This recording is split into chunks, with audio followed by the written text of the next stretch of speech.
done a lot of businesses. So I started selling on the street. I've done every business before. I've been a shoemaker before. I've selling jewelries. I've sold everything on the street. I've been a commissioner agent, and that is how it is. So the life story is giving you an idea. It came into a time that sanitation issues were challenging in Ghana, and then I have to resolve in going to sanitation business by God's design.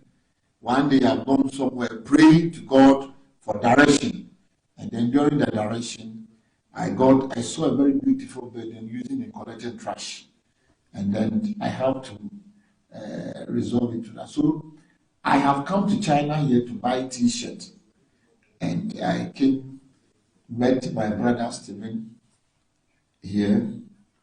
Met my brother Stephen here, and then through God's own design, we were going to one of the market to buy T-shirt.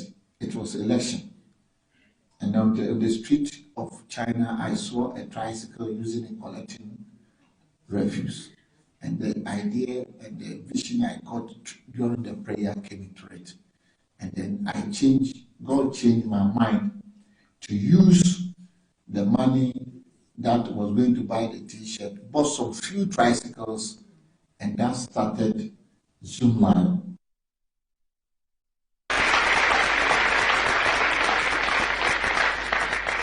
Long live African independence.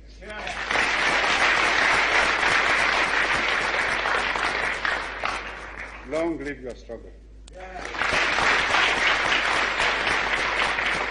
And long live African unity. Support. Here is a phenomenon against which all African freedom fighters must be on their guard and resist to the utmost. Even though I appreciate the difficulties facing us, I must admit, I find it strange to watch some of us returning willingly to the colonialist fold. This time, they don't even have the excuse of being forced to subject themselves to foreign domination. It makes one wonder, why so much effort and sacrifice and so many lives were given up to the achievement of independence in the first place, if it can only be so quickly and easily surrendered. We must begin to build immediately our own continental common market. For it is easy for anyone who studies the common market organization closely to realize that the common market is aimed at harnessing the African countries to satisfy the profit lust of the imperialist bloc and to prevent us from following an independent neutralist policy.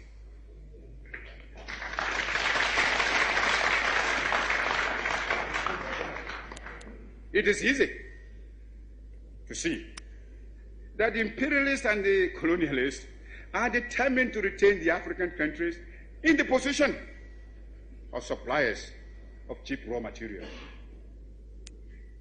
If we do not resist this threat, and if we throw in our lot with the common market, we shall doom the economy of Africa to a state of perpetual subjection to the economy of Western Europe. This will, of course, hinder the industrialization of our young African states. It is impossible to think of economic development and national independence without possessing an unfettered capacity for maintaining a strong industrial power. The activities of the common market are therefore fraught with dangerous political and economic consequences for the independent African states. The organization constitutes an attempt to replace the old system of colonial exploitation by a new system of collective colonialism, which will be stronger and more dangerous than the old evils we are striving to liquidate from our continent. This is another reason why we should come together in a unified African economic plan, which, operating on a continental scale, can make a solid attack on the imperialist domination in Africa. We should, without delay, aim at the creation of a joint African military command. There is little wisdom in our present separate effort to build up and maintain defense forces, which, in any case, would be ineffective in a major world conflict. If we examine this problem realistically, we would ask, which single African state could protect itself against an imperialist aggressor? And how much more difficult this would be when some states are allowing the imperialists to maintain bases on their territories. I have already referred to the military forces which South Africa is raising and the danger it poses for the new African states and the struggle of those still in chains. Only our unity can provide us with anything like adequate protection.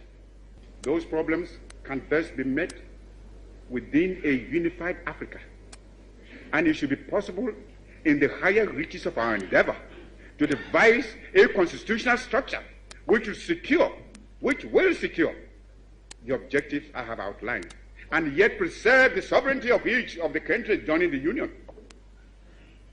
Countries within the Union will naturally maintain their own constitutions, continue to use their own national emblems and national anthems and other symbols and paraphernalia of sovereignty. Regional associations and territorial groupings can only be other forms of balkanization unless they are conceived within the framework of a continental union. There are existing models which we can modify or adapt to our pattern. The United States of America, the Soviet Union, India and China have proved the efficacy of unions embracing large stretches of land and population.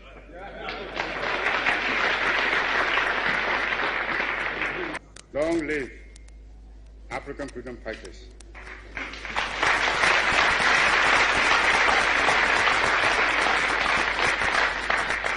Long live African independence.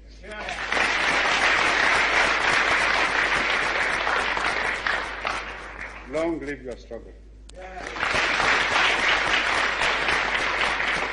And long live African unity.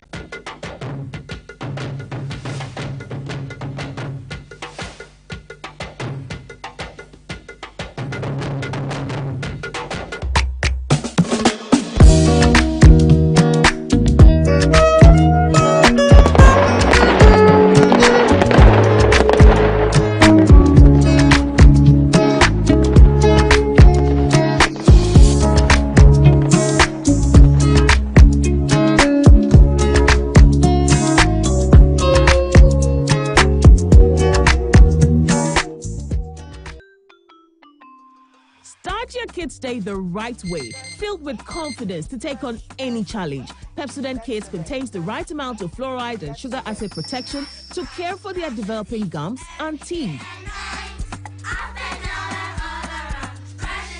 Grab either orange or strawberry so they brush with the sweet flavor they love morning and evening. Pepsodent Kids, giving your children a bright smile for a brighter future. Are you a headmaster, headmistress, parent, teacher, or an educator looking for high-quality textbooks for preschool, primary, and junior high school students? Look no further than Advocate Publishing Company. Advocate Publishing Company is a leading publisher of educational materials in Ghana that publishes very engaging, interactive, and comprehensive textbooks that meet the needs of students, teachers, and parents. Our textbooks are thoroughly published to make learning fun and easy. They are also designed to stimulate critical thinking, problem solving, and creativity in students. Make Advocate Publishing your preferred choice for all your educational needs. Explore our range of textbooks and educational resources. Visit us at the old GNTC yard near Kingsway, Accra. You can contact us on 0503 786 776 or 02408 06354. Also 0531 600360, and connect with us on Instagram, X, and Facebook at Advo Publishing. Don't settle for less. Choose the best. Advocate Publishing Company, empowering young minds one textbook at a time. Thinking Publishing, think Advocate Publishing.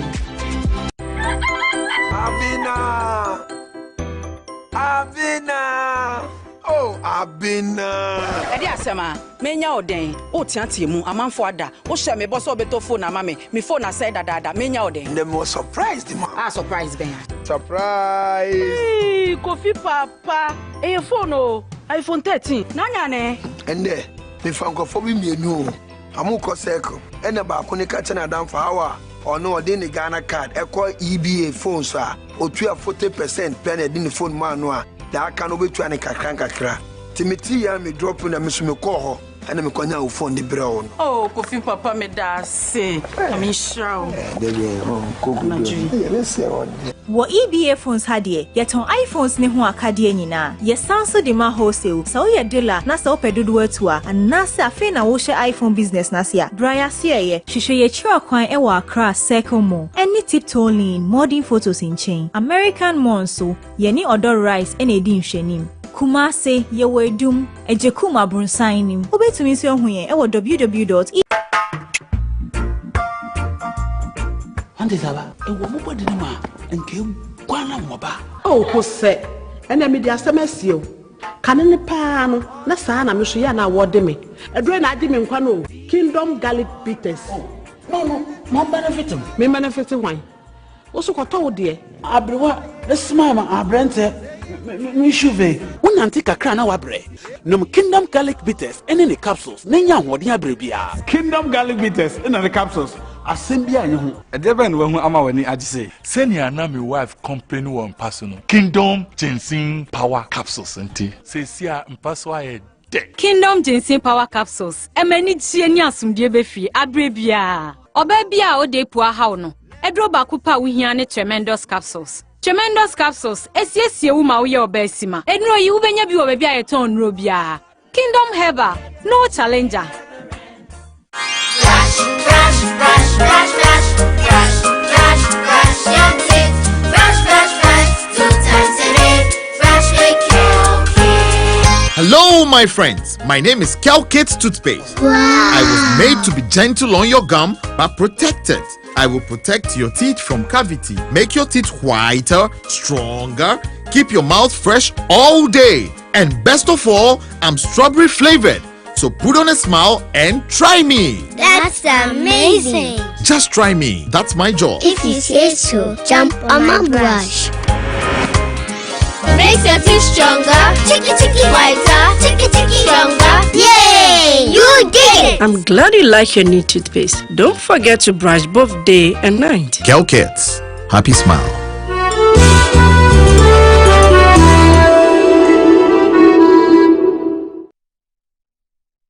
Yes, next.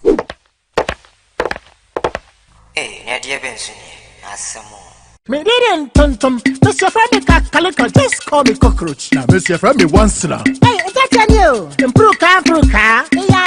Yeah. Captain Mosquito, double the action.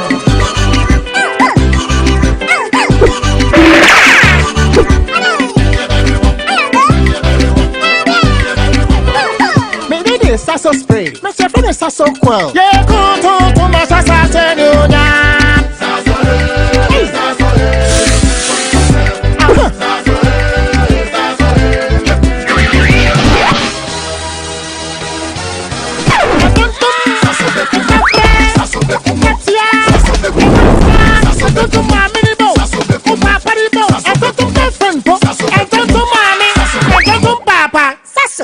tom preko.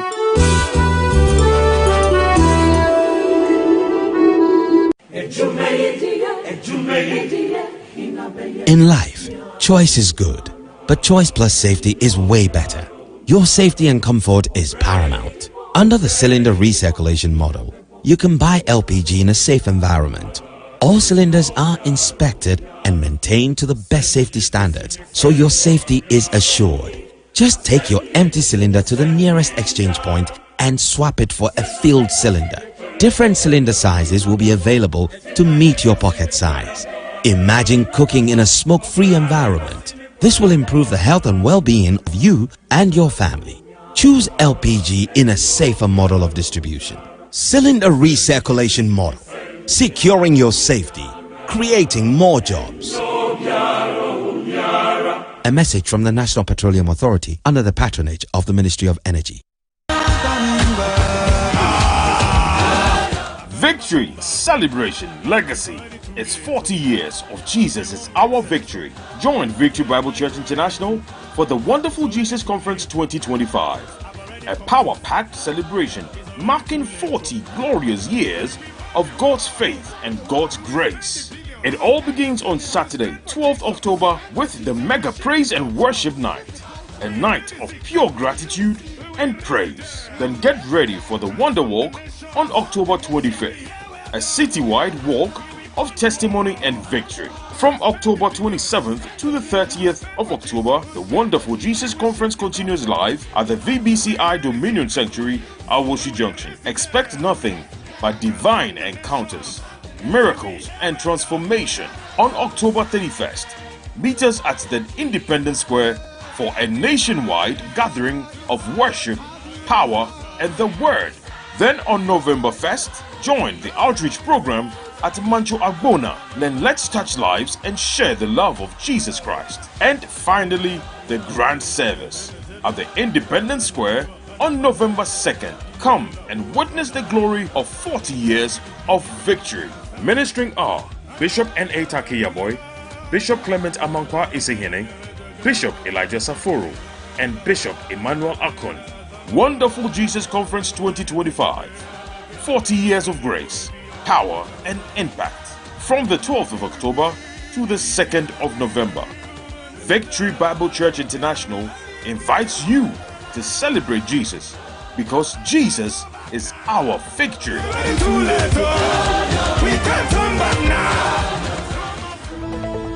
Tonight, in our first story, the Kwabena Edubuahin trial has taken a horrendous turn as counsel for the accused person, Mr. Samuel Atachia, appears before the Supreme Court tomorrow morning. His mission is to convince the Apex Court that the trial judge, Mr. Justice Ernest Nyandu, is not suitable for the case. In an affidavit attached, Atachia cites nerve-wracking and what appears to be unbelievable reasons. Could this be true? Well, the Apex Court will hear and decide the matter tomorrow. We'll give you more details on the touchscreen. Also in this edition, Education Minister Harun Idrisu is drawing a wedge between the National Democratic Congress NDC and the middle classes. He insists on two policies that are best known for their controversy more than their effectiveness. First, Harun Idrisu wants the daughters of the lower and upper middle classes to cut their hair. Keeping hair and twisting it during vacations has become a source of pride and confidence for these young teenagers. As Gen Alpha and Gen X, they are very different from Harun Idrisu,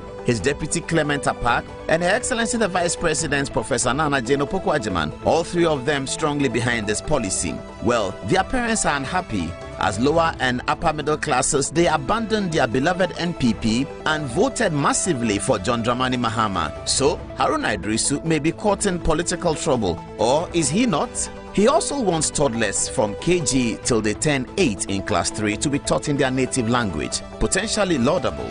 But the policy implementation is hampered by the circumstances of Ghana being a nation state and holding at least 80 local dialects and some 36 separate languages. So what's the plan? We speak to Edu Watch Boss on the show. He comes into the studio for a live interview. Also in international news, President Bola Tinubu of Nigeria has made sweeping changes to the top brass of the military. and retired over 50 generals following rumors of a coup plot. A coup in Nigeria could have disastrous consequences for all of Africa given the presence of jihadist group Boko Haram in most parts of northern Nigeria. Alhassan Bello will come through with the details. Join us this one and more tonight on Good Evening Ghana.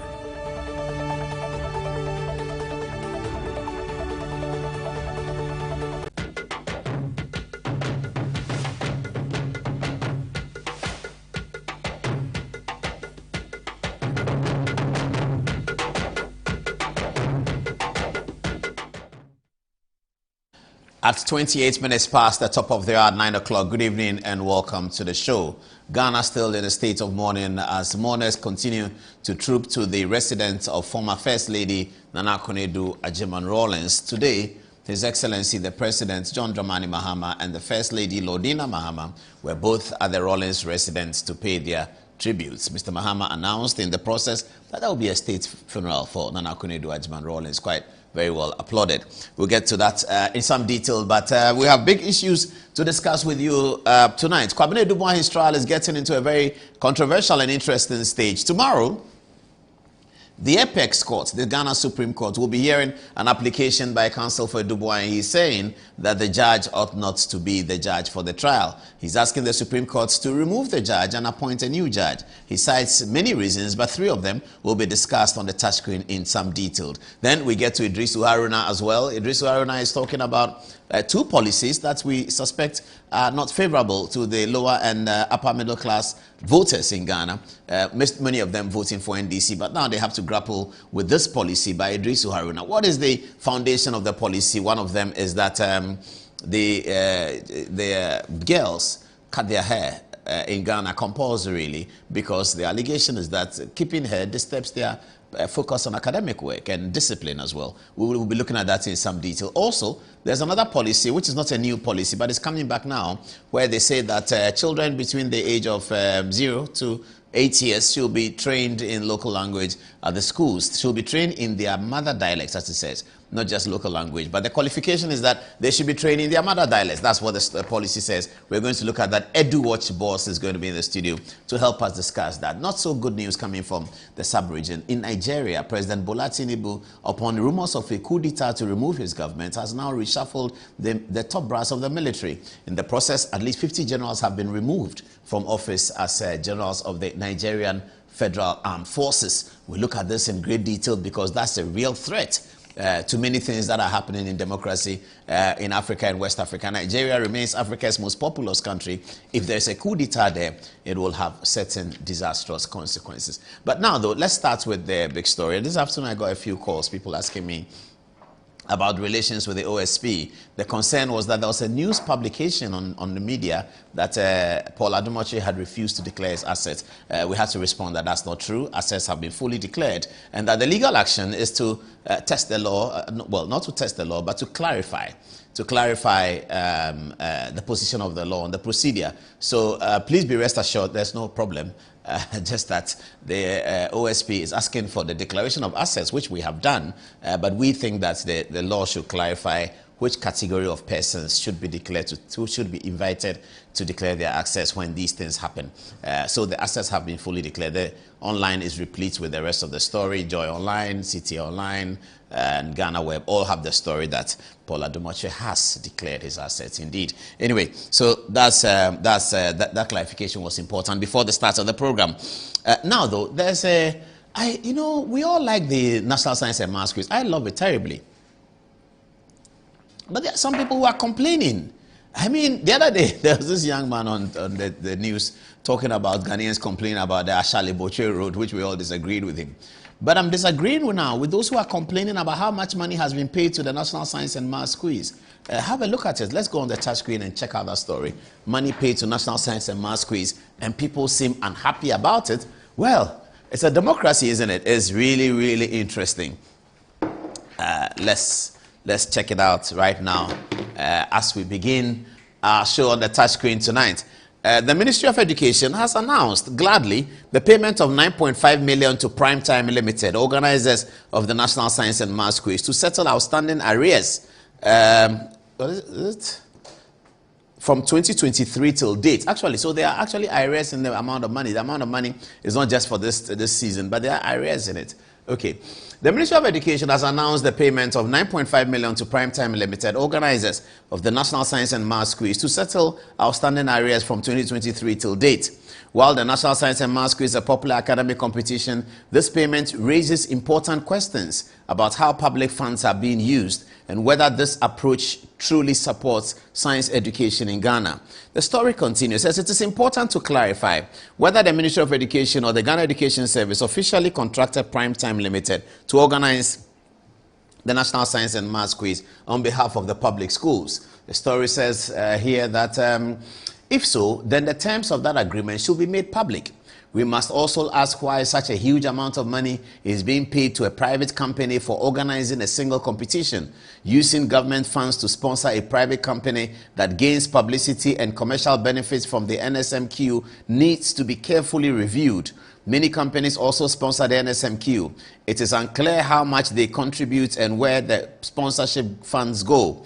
Transparency is needed to understand how all these resources are managed.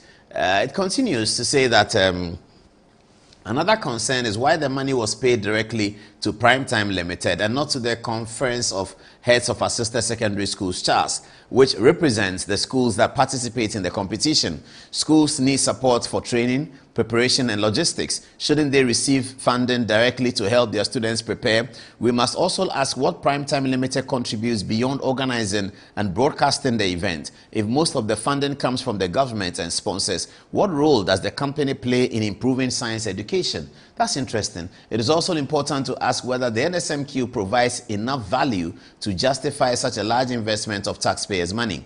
Many science laboratories in our senior high school lack basic equipment. Wouldn't it be better to use this money to improve those labs so students can learn through hands-on experience? Instead of spending millions on a competition, we could invest in building and resourcing STEM education centers across the country. These centers will help students learn practical science and develop real skills. We should also make sure that schools in less privileged areas are supported so they can take part in the competitions like NSMQ fairly if the competition is worth staying.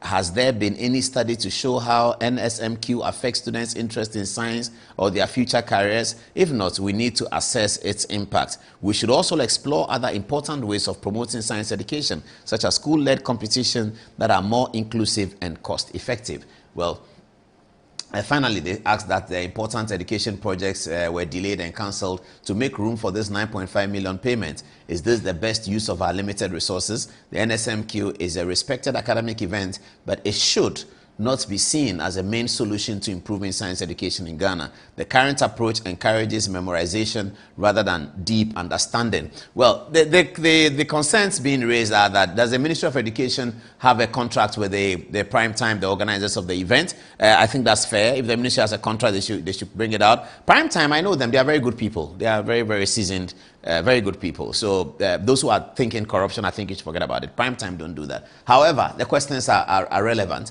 That yes, let's discuss it. Why are you paying 9 million cedis to a private company to organize science quiz? And apparently it is arrears from 2023. It means that the bill is probably bigger than that, but they are clearing some of it in the 2025 one. We are in 25, so arrears from 23. They've not been paid in 2 years, something like that. So yes, it's the question need ask. We have to ask the question, and I think that the Ministry of Education can supply it. But the science quiz is a brilliant thing. I mean, we shouldn't stop it. We should continue to do it. If the people want transparency, yes, I'm sure Primetime is more than happy to set out what the money goes into. I've seen some of it. You go to Legon during the preparation, and there are many schools on campus. They pay them. They feed them. They don't pay them. They feed them. They give them material. They pay the instructors. They pay the quiz masters. They pay the production team. So it's quite a big budget. But yes, it's relevant to ask.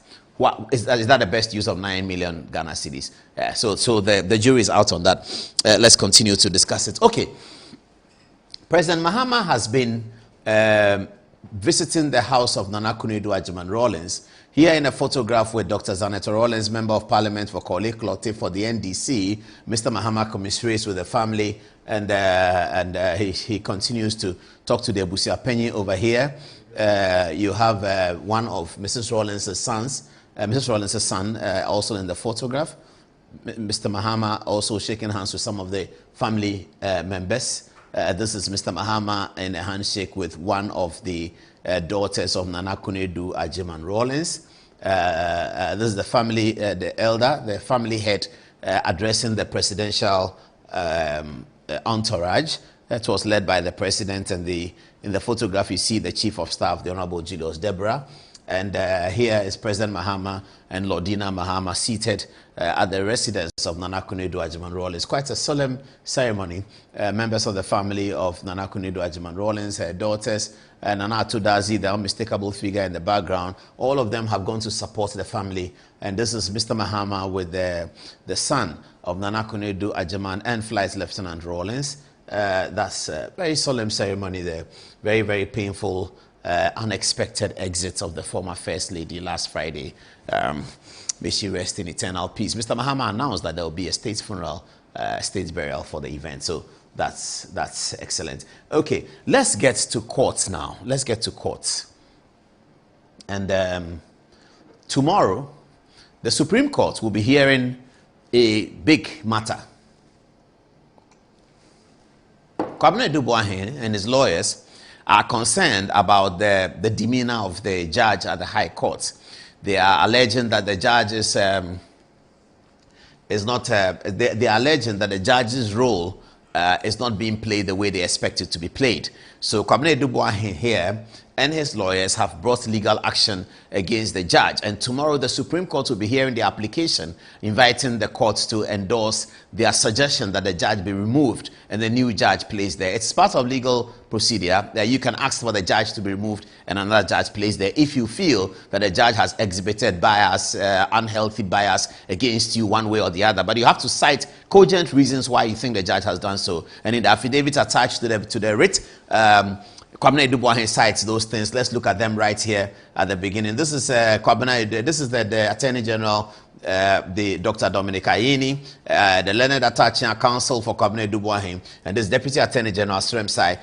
All three of them very critical to the matter. Now, Duboahen seeks an order of prohibition against the High Court judge in the matter of the Republic versus Kwabena Duboahen. That's the way they say it in law. He's looking for an order to prohibit the judge from continuously sitting on his matter as a High Court, as a trial judge. They want the Lord Chief Justice to change the judge. If the panel of Supreme Court tomorrow were to agree with Atachian, then the Lord Chief Justice will have a duty to remove the judge and place another person there so that the trial can continue. So what are the reasons that Kwabena Duboahen is given or is asking for the courts to agree with him?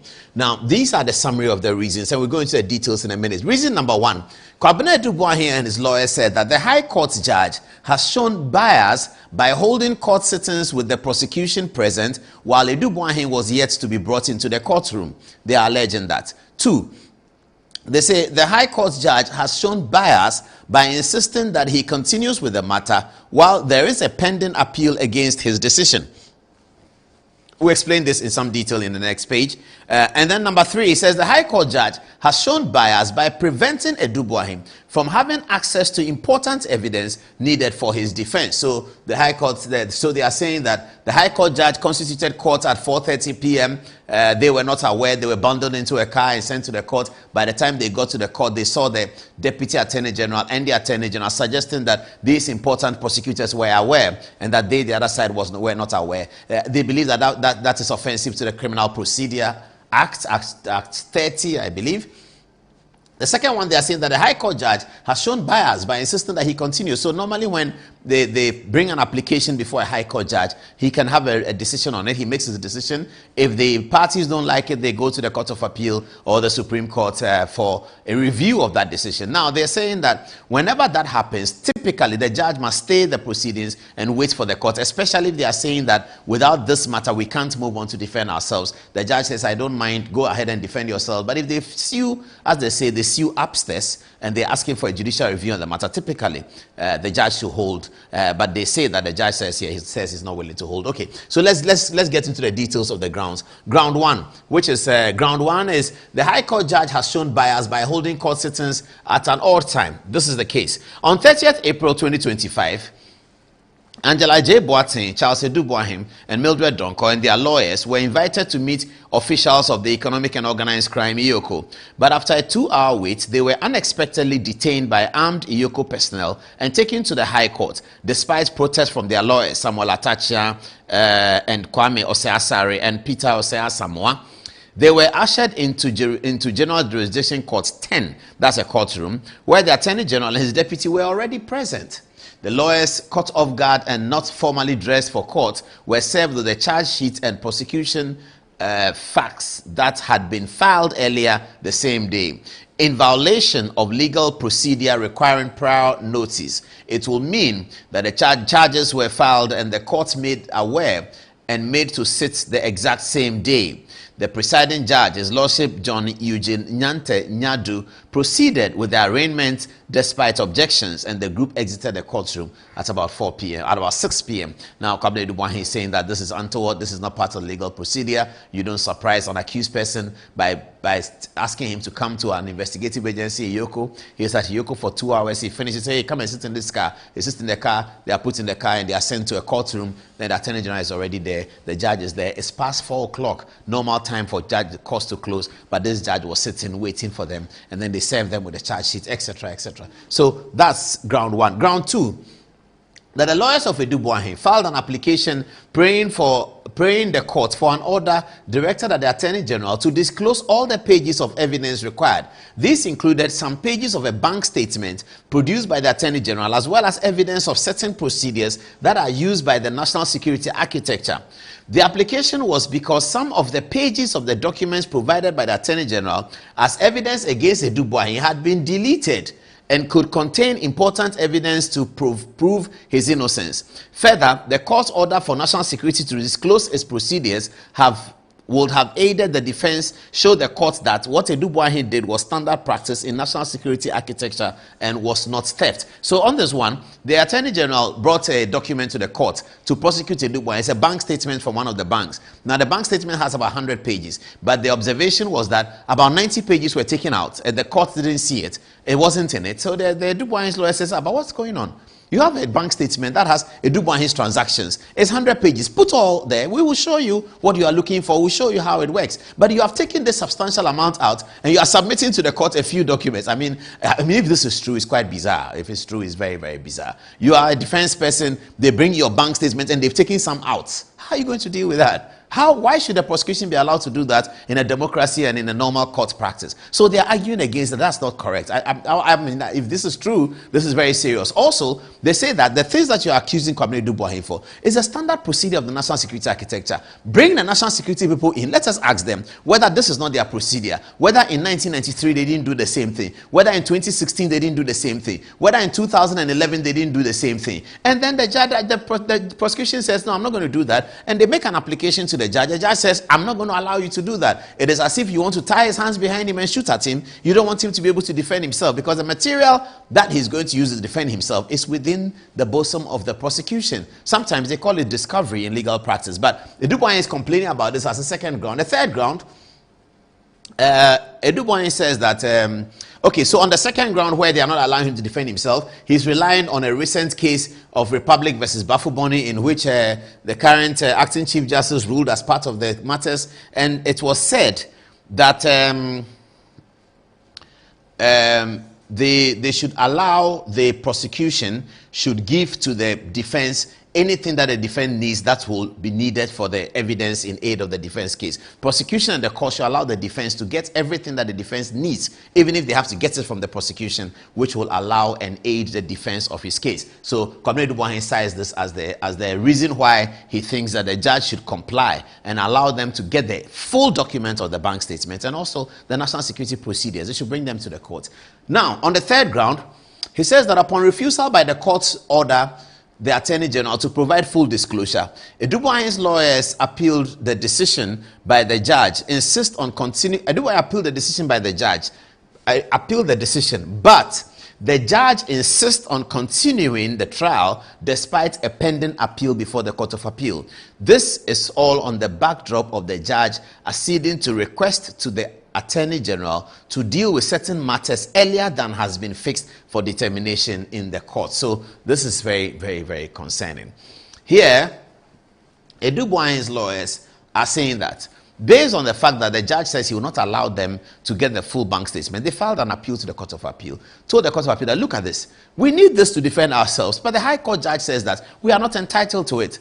Now, whilst the Court of Appeal is preparing to hear the matter and give a decision one way or the other, the High Court is continuing with the trial. That whether you have it or not, I'm moving on. I'm going on with the trial. He may go on the trial and get to the end of the trial whilst the Court of Appeal is yet to bring the decision down. So they are saying that, no, let's go to the Supreme Court and say that based on all of these demeanor findings, we believe that this judge should be prohibited from continuing to hear the matter. The Supreme Court hears the matter tomorrow morning. Good luck to all parties. But we hope that the democracy is built as a democracy. It's not built as a democracy of an oligarchy, or it's not built as a democracy of some feudal state. Democracy is democracy. Transparency is important. The judicial strength is important. People must have the right to defend themselves. All of those ethos guaranteed by the 1992 Constitution must be very important. If a person is guilty, he's guilty. But let's not be hearing these things from the court, and let's hope that these things are not true. The Supreme Court will have their decision to make tomorrow when all of these matters are brought before them. Let me take some text messages, and when I come back, we are getting to important matters. Okay, let me just hit on the LGBT, and then we can take some text messages. Moses Fuamonin is here, Sam George, the Speaker, and Mahama Yariga. Earlier today, Moses Fuamonin's coalition held a press conference, and they were quite straightforward. They said that if within 2 weeks they don't see where the thing is going, it's going to be a problem. Mahama Yariga's view of the matter is that the bill had died. Oh, sorry, the touch screen is going to come back here. Is it back? Mahama Yariga's view of the matter is that the bill had died in the 8th Parliament and a new one needs to be set up. The President also said the bill had died and a new one needs to be set up. People think that the bill has not died. I think there's a whole constitutional conversation on it. To the extent that the bill did not fulfill all the stages to become law, it will stand as having been killed by the 8th Parliament, because it has to complete its process to become law. Then it would have been a bill passed by the 8th Parliament. The 9th Parliament cannot pass something that was begun in the 8th Parliament. No Parliament can pass something begun in another Parliament. If a bill is begun in a Parliament and it doesn't see the light of day until the end of the life of that Parliament on the 6th January, 4 years hence of the inception of that Parliament, then the bill dies naturally. So the Speaker has promised that they are going to set the bill again. In fact, Tim Fojo has a new draft. And so they are preparing for it to go through the stages in Parliament, 1, 2, 3 readings in Parliament, with all the adjustments, perhaps a public hearing somewhere, and all the memoranda collected. It will be passed and it goes to President John Dramani Mahama. It is only then that the test for Mahama, whether he wants to sign the bill or not, will accrue. Up until now, there's nothing before the President's desk. But the coalition has started holding press conferences, and perhaps on Thursday we'll interview Moses Fuamonin about it. Also, another small matter. The bill, Sam George is preparing a bill to go to Parliament, the Cybersecurity Amendment Bill. That's very interesting. And in the Cybersecurity Amendment Bill, he's complaining, there are complaints that there's freedom of speech that is being tampered with. There's massive tampering of freedom of speech by the bill. We are going to check that. On Thursday, we'll come with a full analysis of the conversation. I've seen the video that Kojo Ponkroma has put up. We've been talking to him about the basis, and he's given us some education. Hopefully on Thursday, we'll get the full analysis of this bill matter. Okay, now it's 10 minutes to the top of our 11. Let's say at top of our 10 o'clock, let's take some text messages. And when we come back, we will hit right on the education conversation, where we have a guest in the studio from EduWatch. The boss of EduWatch is here to give us the details on what's happening with the Ministry of Education. So, Fatih, what are people saying? All right. Thank you, Paul. So, this is coming from Kofi Wasa, and he says, great show. Keep it up, Paul. Sandra Banafoso comes to say, the way the president seems to have removed the CG and also appointed judges, can we all urge any party appointee whose case is before any court to televise, like how Atuforson's ambulance case was done? I think by so doing, all the judges will be fair and would avoid giving ruling just like that. Ejaka Felix also comes to say, you're doing awesome, and I'm very happy to have followed your program over the last 2 decades. Can you confirm if His Excellency Nana Akufo-Addo is considering writing his memo? Thank you. Mackenzie also says, using our taxes in funding NSMQ is the way to go. If we get corporate Ghana to sponsor, so be it. but we love our NSMQ and should continue. Now back to you, Paul. Hey, I'm just getting some text messages here.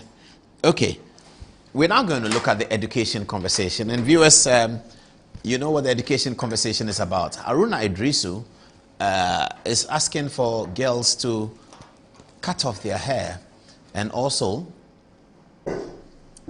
is asking that the young people be taught in their own vernacular. We have the EduWatch people here in the studio, and we'll be talking to them. But let's get onto the touchscreen and do some analysis of the whole conversation with Haruna Idrisu. Okay, so first of all, Haruna Idrisu is asking the girls to cut their hair. Let's take our promo for today's program. Let's take the promo and we'll come back and adjust the touchscreen and we can deal with it. So let's go and take the promo. That was the promo. Hey, Fatih, your text message were too. Tonight, in our first story, the Kwabena Edubuahin trial has taken a horrendous turn as counsel for the accused person, Mr. Samuel Atachia, appears before the Supreme Court tomorrow morning. His mission is to convince the Apex Court that the trial judge, Mr. Justice Ernest Nyandu, is not suitable for the case. In an affidavit attached, Atachia cites nerve-wracking and what appears to be unbelievable reasons. Could this be true? Well, the Apex Court will hear and decide the matter tomorrow. We'll give you more details on the touchscreen. Also in this edition, Education Minister Haruna Idrisu is drawing a wedge between the National Democratic Congress NDC and the middle classes. He insists on two policies that are best known for their controversy more than their effectiveness. First, Haruna Idrisu wants the daughters of the lower and upper middle classes to cut their hair. Keeping hair and twisting it during vacations has become a source of pride and confidence for these young teenagers. As Gen Alpha and Gen X, they are very different from Haruna Idrisu, his deputy Clement Apak, and Her Excellency the Vice President Professor Nana Jane Opoku-Agyeman, all three of them strongly behind this policy. Well, their parents are unhappy. As lower and upper middle classes, they abandoned their beloved NPP and voted massively for John Dramani Mahama. So, Haruna Idrisu may be caught in political trouble, or is he not? He also wants toddlers from KG till they turn 8 in class 3 to be taught in their native language, potentially laudable.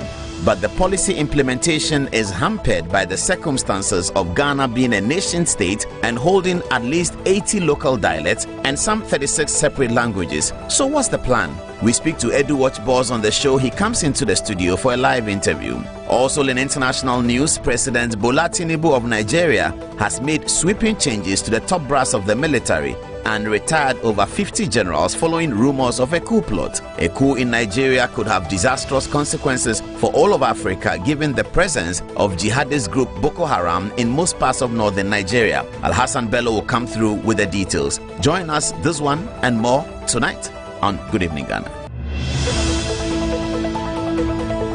Tonight, in our first story, the Kwabena Edubuahin trial has taken a horrendous turn as counsel for the accused person, Mr. Samuel Atachia, appears before the Supreme Court tomorrow morning. His mission is to convince the Apex Court that the trial judge, Mr. Justice Ernest Nyandu, is not suitable for the case. In an affidavit attached, Atachia cites nerve-wracking and what appears to be unbelievable reasons. Could this be true? Well, the Apex Court will hear and decide the matter tomorrow. We'll give you more details on the touchscreen. Also in this edition, Education Minister Haruna Idrisu is drawing a wedge between the National Democratic Congress NDC and the middle classes. He insists on two policies that are best known for their controversy more than their effectiveness. First, Haruna Idrisu wants the daughters of the lower and upper middle classes to cut their hair. Keeping hair and twisting it during vacations has become a source of pride and confidence for these young teenagers.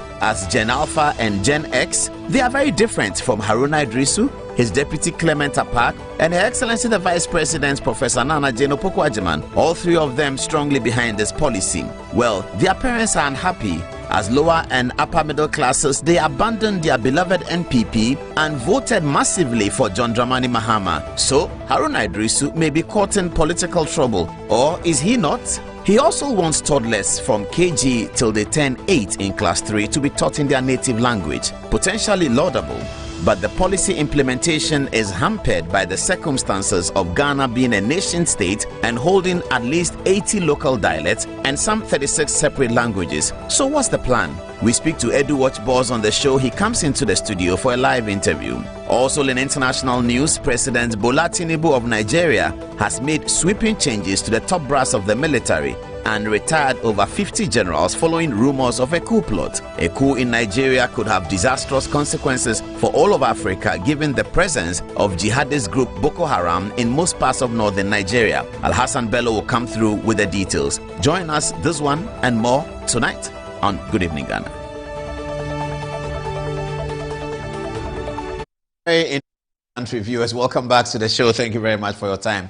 We have a very interesting country. 2 years ago, there was a big public debate about this young man who went to Achimota School, whether he should cut his hair or not. Majority of people felt that they should leave him to keep his hair. Tyrone, very brilliant guy. Majority of people said they should leave him to keep his hair. It even became a political matter, where it was thought that the government of Akufo-Addo was insisting that the Rastafarianism was not good or it was against their philosophy, or it was given a political twist and a political connotation. It's the political twist being that Akufo-Addo and his regime were interested in denying him access to Achimota School because he didn't look like them, or that they thought that he was on the left or something like that. Okay.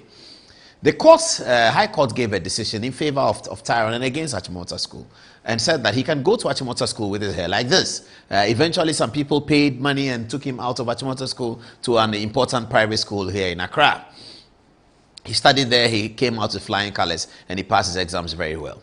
Now, the people have come to power. Most of the people who were in favor of Tyrone keeping his hair are now in power.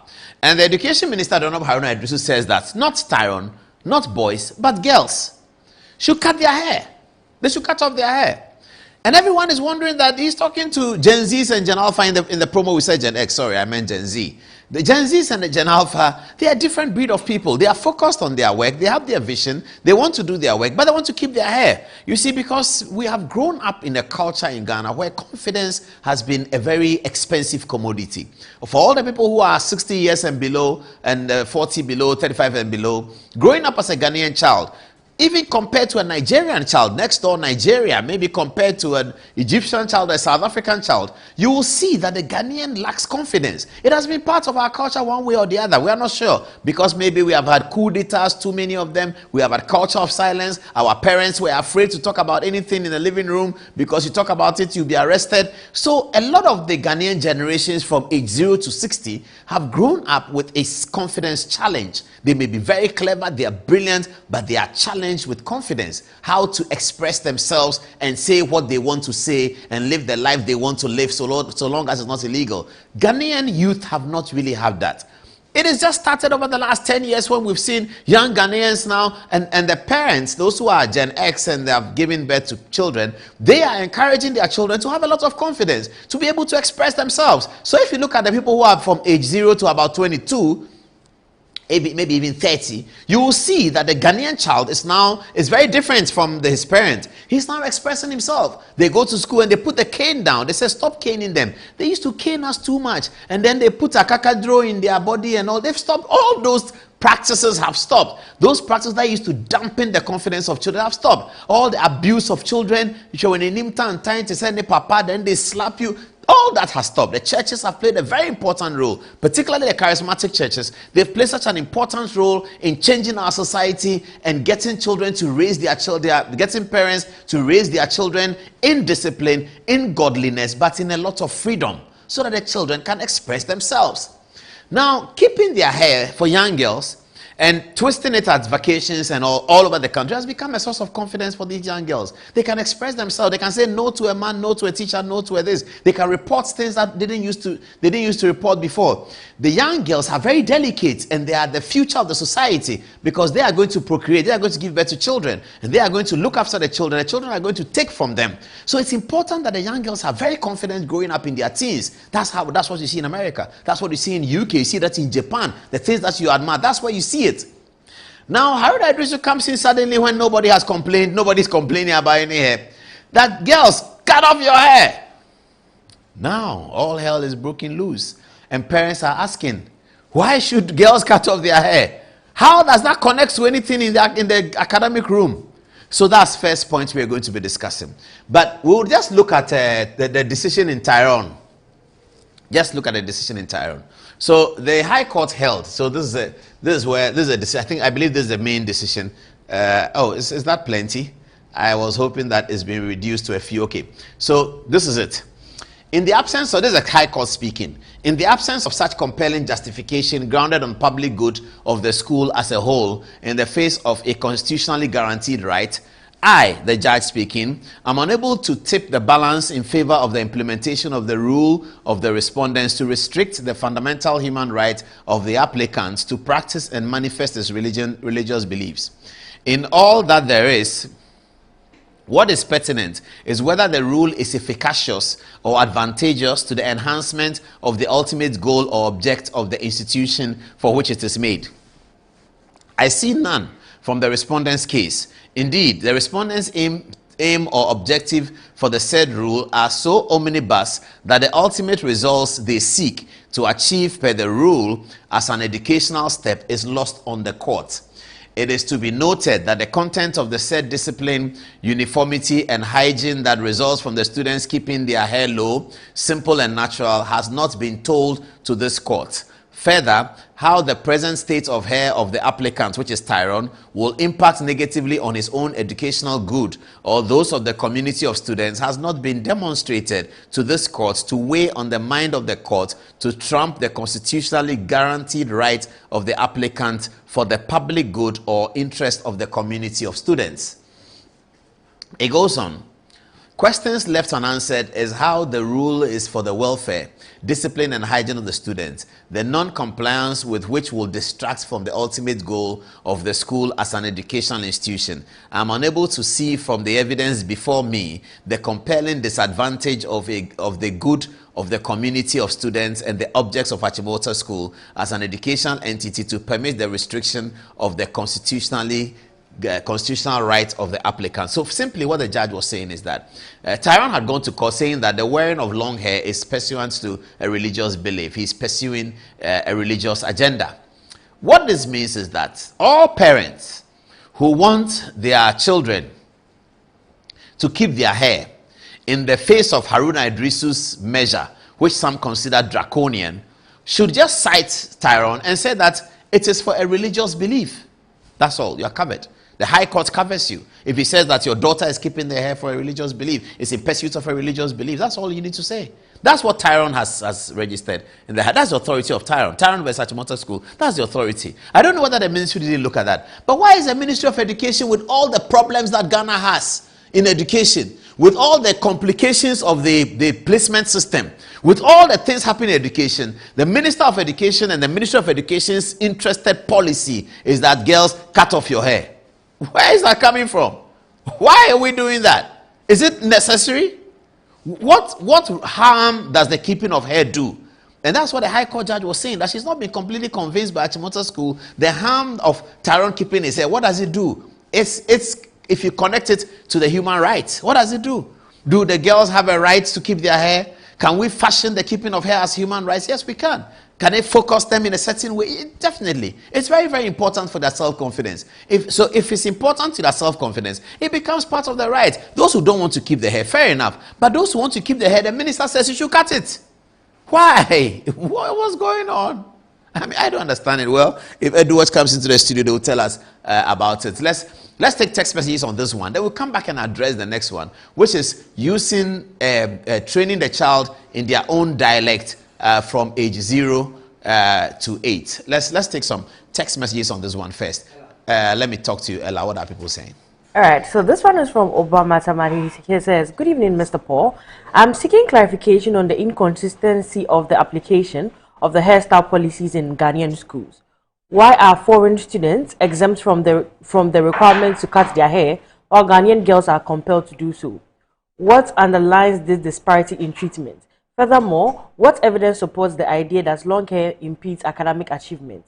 In light of recent updates to the curriculum, which aim to align with international standards, should we not re-evaluate outdated policies and practices?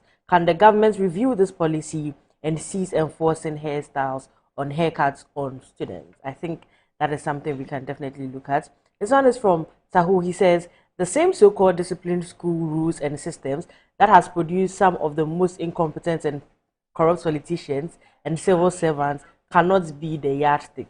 Never.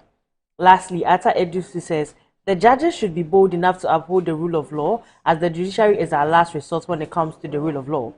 The government should also stop interfering with the judiciary. Packing the court with judges who seem to be sympathetic to the NDC as promised is unfair. The judges shouldn't kowtow to the whims and caprices of the appointing authority, but allow their morals and integrity to lead them to judge impartially. What do you have for us, Fatih? All right, thank you. So this is coming from Godwin, and he says, not so necessary a policy that synchronous circumstances onus must be on the child's parents to decide whether they want their child to keep their hair or not. Gastiman also says President Mahama and his colleagues can play with the dollar and the economy the way they want, but they cannot play with our democracy and the laws. We are all watching. He comes back to say it's so annoying to hear some people lambasting the Minister of Education. The fact that some students still misbehave doesn't mean the rules about our dress code are useless. It means we need better enforcement and stronger guidance from teachers and parents. You don't remove traffic laws just because some drivers still break them. You improve how they are applied. It's the same with school regulations. No one should think our children can do whatever they want. Ikedela also says, L1 should be used to teach at the lower primary level. This policy has been in place for a long time. However, the main challenge has been the language barrier. Just imagine posting a teacher born in the southern part of the country to teach in the northern part. How can they effectively teach using the local language? There must be a clear plan to address this issue. And lastly, coming from Wasa, he says, keep it up, Paul. I'm proud of you. How back to you. Okay, let's get onto the touchscreen again and look at the second part, which is quite more very, very interesting. Edu watches in the studios. We're going to have a beautiful conversation about this. It's in the interest of our nation. The question of local language in education. Well, this policy is laudable. It's fundamentally laudable, isn't it? The problem, though, is that it is laudable not just because we've seen it in other countries, but it's being piloted in some parts of Ghana and it's proved to be laudable. But the problem is, in those countries where it has been successful, okay, maybe let me go through the way my producer has done it, and it's fine. It's important that we remember these men. This is Jomo Kenyatta. This is Kenneth Kaunda, and this is Julius Nyerere. The proliferation of Swahili, Kiswahili, in eastern to southern Africa is as a result of the work that these men did.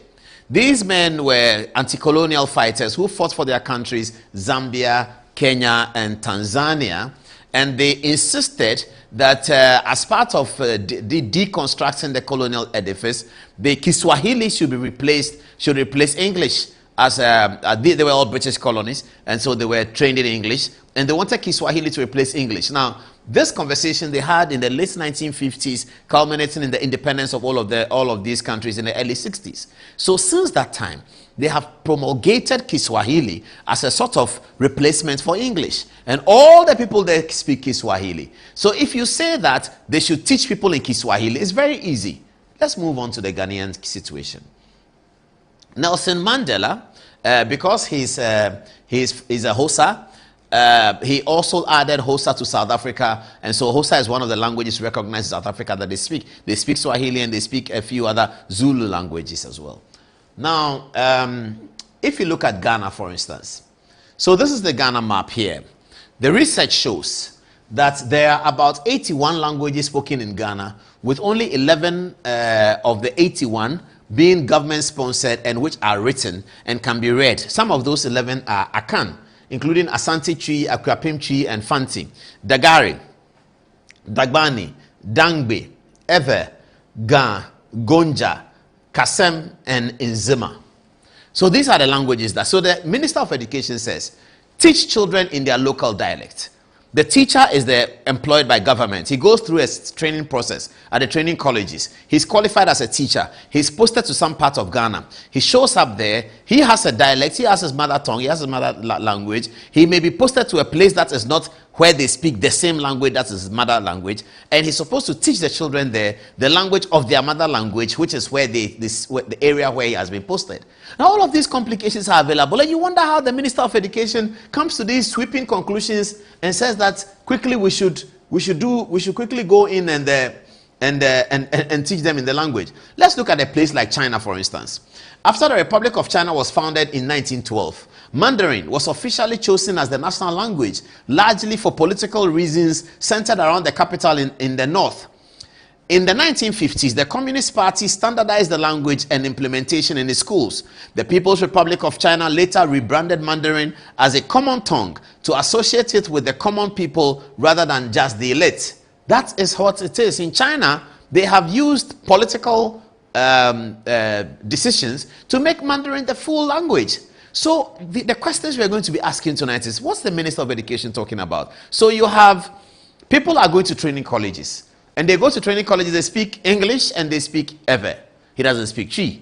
So when he finishes the training college and you post him to a non-Ewe place and you tell him to train them in a local dialect, or you post him to an Ewe place, but in that Ewe place, the people there do not speak Ewe. Now, here it is. In Adenta, for instance, which is in Greater Accra, the predominant language speaking in the electoral area or the district area of Adenta is Twi. It's in Greater Accra region. Taifa is in Greater Accra region. They speak Twi. Sukura is in Greater Accra region. There they speak Hausa. Banana Inn is in Greater Accra. It's just behind Dansoman. They speak Ewe in Banana Inn. If you test the Banana Inn, most of them are speaking Ewe. Because, as you know, when people migrate, like Ghana, when you go to America, you see all Ghanaians in one place in Oklahoma. You see some of them in New Jersey. You see some of them in New York. Ghanaians are all together in the same place. When you come here to Accra, the Lebanese, when they come to Accra, they all stay in the same place. So there are some schools that you go to in Laboni and Cantonments. There are more Lebanese there than there are Ghanaians. And in Kenya, there are some constituencies that you have to be Indian to win. But it is in Kenya. But you have to be Indian to win it, because the whole place, it's only Indians who live there. So people, like-minded people, coalesce in the same area. So you can have an area in Greater Accra region, which is where Ghana is the dominant language in Greater Accra region, but they are speaking Twi. So what's the point the minister is making? Too many questions, more than answers. So you're going to have a school A in Greater Accra region. It's in Adenta. Greater Accra is Ga, so you speak Ga. But there's people there, they speak Twi. You post a Ga teacher there, he speaks Ga, he doesn't speak Twi that well. Somehow we all understand Ga, we all understand Fanti, we all understand a bit of Ewe, the basic ones, but we may not speak it that well. How is he going to instruct the children? I mean, forget about what I'm going to call computer. I've heard that argument. How will they say computer in Twi? We've heard all that. Put that aside. Even the practicality of those words that are not computer, that we can find the local dialect language for it. What's the communication research that has been done to show the database of teacher training colleges and the kinds of people they are churning out, whether the teacher training colleges even ask the people coming in what is the local language that they speak? Do they even ask them? Is it part of the evaluation? I don't think they do. They don't ask them. You are going to a training college, they don't ask you what language are you speaking. And then come to the final points, because they are showing me it before I go to the interview. Look at this situation. Assuming that we get everything right, the right teacher is posted to the right environment, and the environment, they speak the same language. Look at the public service transfer policy. A policeman is gone with his wife, who is Akwapim, and then he finishes the police academy. Then he's transferred to Hamle. This policy says that the people in Hamle must speak maybe Kusasi or something. And then he's transferred there with his 4 children, and they have been trained in Ga, which is their mother tongue. Or they have been attending a Ga school in Labadi, which is their mother tongue, and then they are suddenly transferred to Hamle, and there they are speaking Kusasi, and that's how they are training them. Why do we always make it look like we have not prepared with our policy initiatives? I saw something from the office of the president saying that ministers must be careful that policies have been approved by parliament before they are announced, and I was certain that this is what they were talking about. Why do we do that? Why are we doing that? I'm not sure where this policy is going. It may be laudable, but you see, Professor Jenan Opoku-Agyeman tried to implement it when she was Minister for Education in her earlier political incarnation, and it didn't quite go well. So, we are going to interview EduWatch. They do a lot of education conversation. Maybe we are wrong. Maybe we are wrong. Let's see what EduWatch has to say. Good evening, sir. Welcome to the studio. Hi, Paul. Good evening. Thank you for coming at short notice. It's always a pleasure to have you. Yeah. As EduWatch, what's your relationship with the Ministry of Education or the GES? In Ghana, we provide technical assistance to the Ministry of Education and to GES, and just as we do in other West African countries. That's one aspect of our work. The second aspect is that we hold them accountable to policy outcomes. So our role is dual, supporting government on one side to implement education policies that have transformational impacts on human capital development and are also efficient and effective. And on the other hand, demand accountability for policy outcomes from same. So that's how our relationship with government is, and for that matter, the Ministry of Education. Okay, so let's deal with it now. Do you know about this policy of cutting hair? Well, the policy is not a policy of cutting hair. It's a policy to maintain to keep your hair in a particular way. Okay.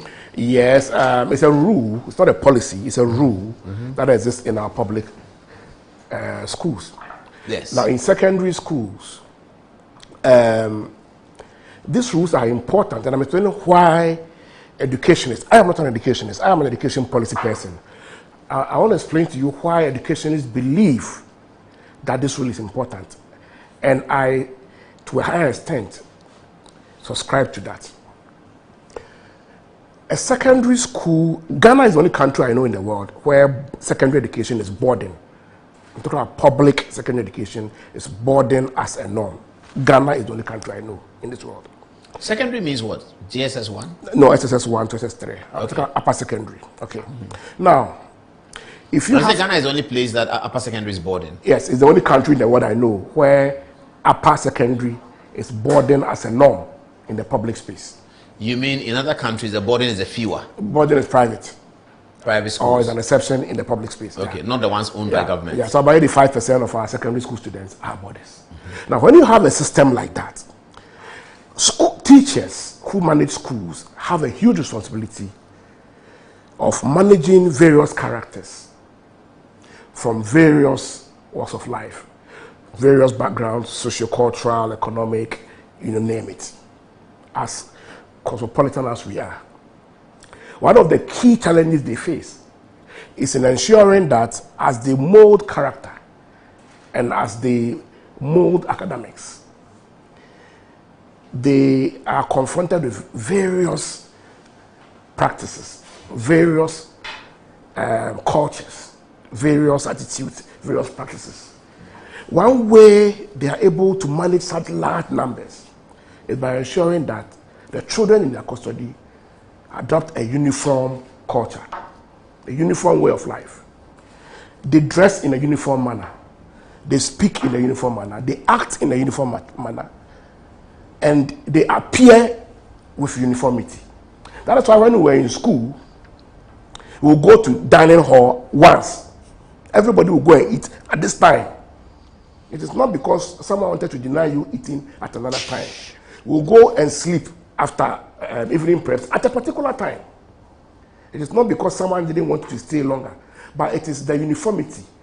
What we call uniform in Ghana is not the uniform you're talking about. That uniform word is because the schools want to see that we are uniform. We are the same. We appear the same. That's why we have uniforms here. I'm talking about in Ghana's case. Where I did many of my primary schooling in Canada, we were not wearing uniform. Okay. You go to school with your own dress. Yes, but I'm talking about a boarding system here.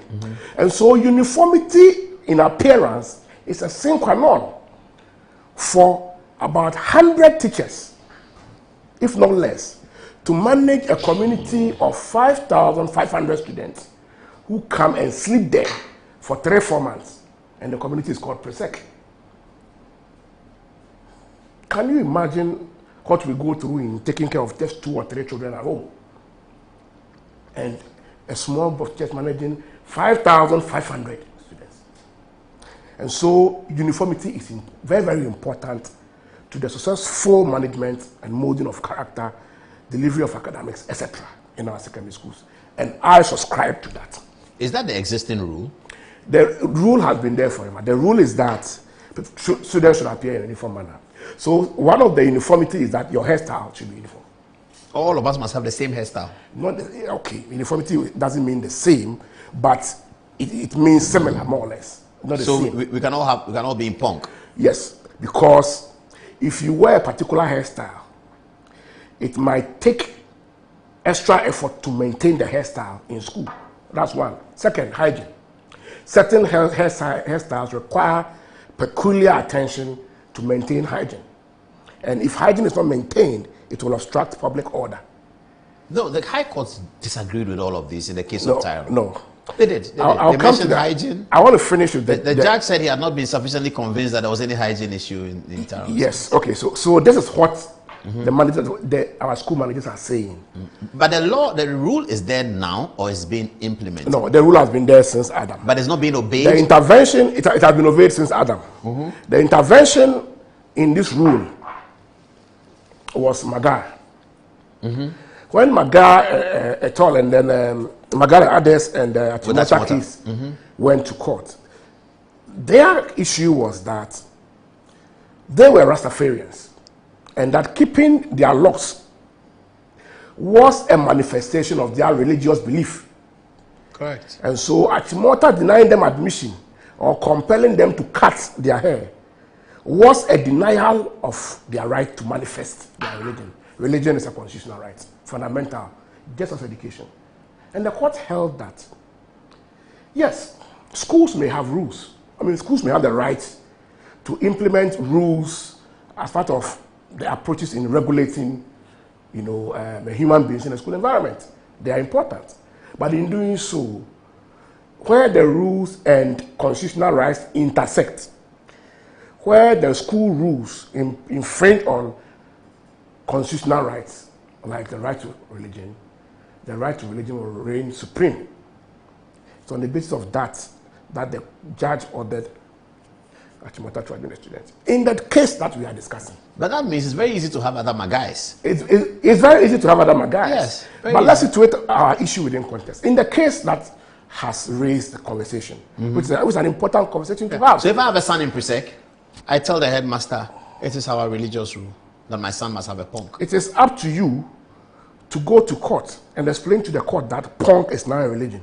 And you show the court the religion which wearing punk manifests. Well, that's easy. Oh, read the judgment. You see how difficult it is. So the issue is that the case in question is a sad one. Sad because you see a decline. I mean, you see an emotional worry. Okay, you see an emotional worry on the face of the lady. So she was traumatized. She was down. That's why it's sad. But the reality is that I'm yet to hear the argument that links cutting her hair to a limitation to the enjoyance of her religious rights. But the opposite, leaving her hair, how does that affect her work? Historically, that's what I'm saying. That what is the current state of affairs? That's why I started from uniformity. What is the state of affairs right now? Today in St. Mary's, do they keep their hair? Do they cut it? What do they do? They cut their hair. In St. Mary's? Yes. Every school is cutting their hair. So why do we need a reminder of the rule? When we were in school, they were doing it. You didn't notice. So why do we need a reminder of the rule? We need a reminder of the rule because all this while, there was no distinct or explicit judgment by our courts until Magai. No, away from Magai right now, the minister is announcing something that is not a policy. The minister didn't announce. The minister is backing the school heads that don't backtrack and that you have my confidence. Were they about to backtrack? Because there was public backlash when the issue came into public. Tell us the issue. The Mauli school? No, the Yasantua girls. Yeah. A lady went to school with bushy hair? Exactly. And the lady was asked to cut the hair before going through admission procedure. Yes, of a new entrant. And then the video went viral. The hair is plenty. Yes. Just that. It's not permed. Yes. No, I'm not in a position to say whether I was permed or not, but the hair was plenty. Okay. So the issue went viral. The video went viral, and then. So Yasantua were enforcing their rules. Yes. And the issue went viral and became topical. Exactly. So. And people were raising issues of constitutional freedom and limitation and modernity. Yes, and people were also raising modernity. And the minister was trying to back the school authorities because they work for him. You understand? And so trying to encourage them that they should stand firm and uphold the rule. The minister hasn't introduced any new rule. These rules have been there ever since. Okay, so majority of people obey it. People obey it. No, is it majority? Well, people obey it. Is there any school that you can point to that sort of allows the girls to have their hair? You may have one or two schools. I've seen pictures of foreigners in some school uniforms. That raises a major issue. Yes. Yeah. I've seen pictures of foreigners wearing... In Achimota? I think it was Achimota, yeah. Yes. They are allowed to keep their hair, but the Ghanaian girl is not allowed to keep his hair. So I'm explaining... What I'm talking about is a rule of a school. Let me tell you how our secondary schools operate. By the time my guy was being denied admission at Achimota, there were Rasta students... at least I knew one or two Rasta students in other high schools in the past. That kept their hair? Yes, that was an Achimota rule. Our secondary schools are run by boards, and when the school is not owned, but if the school was established by a mission, then you have the influence of that mission, be it Presby, Methodist, Ahmadiyya, or Catholic, bringing their influence to bear on management. So our school, that's how our schools are run, and so the rules may not be the same for all schools.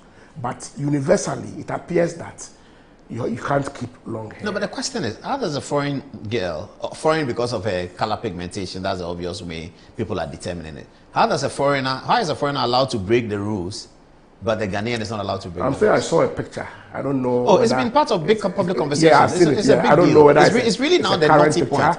It's now the naughty point. I don't know. Today. I don't know about the rules for ladies in Achimota. I don't know about the exceptions to the rule. But you and I know that to every rule, there may be exceptions. So I'm not competent to talk about that particular issue.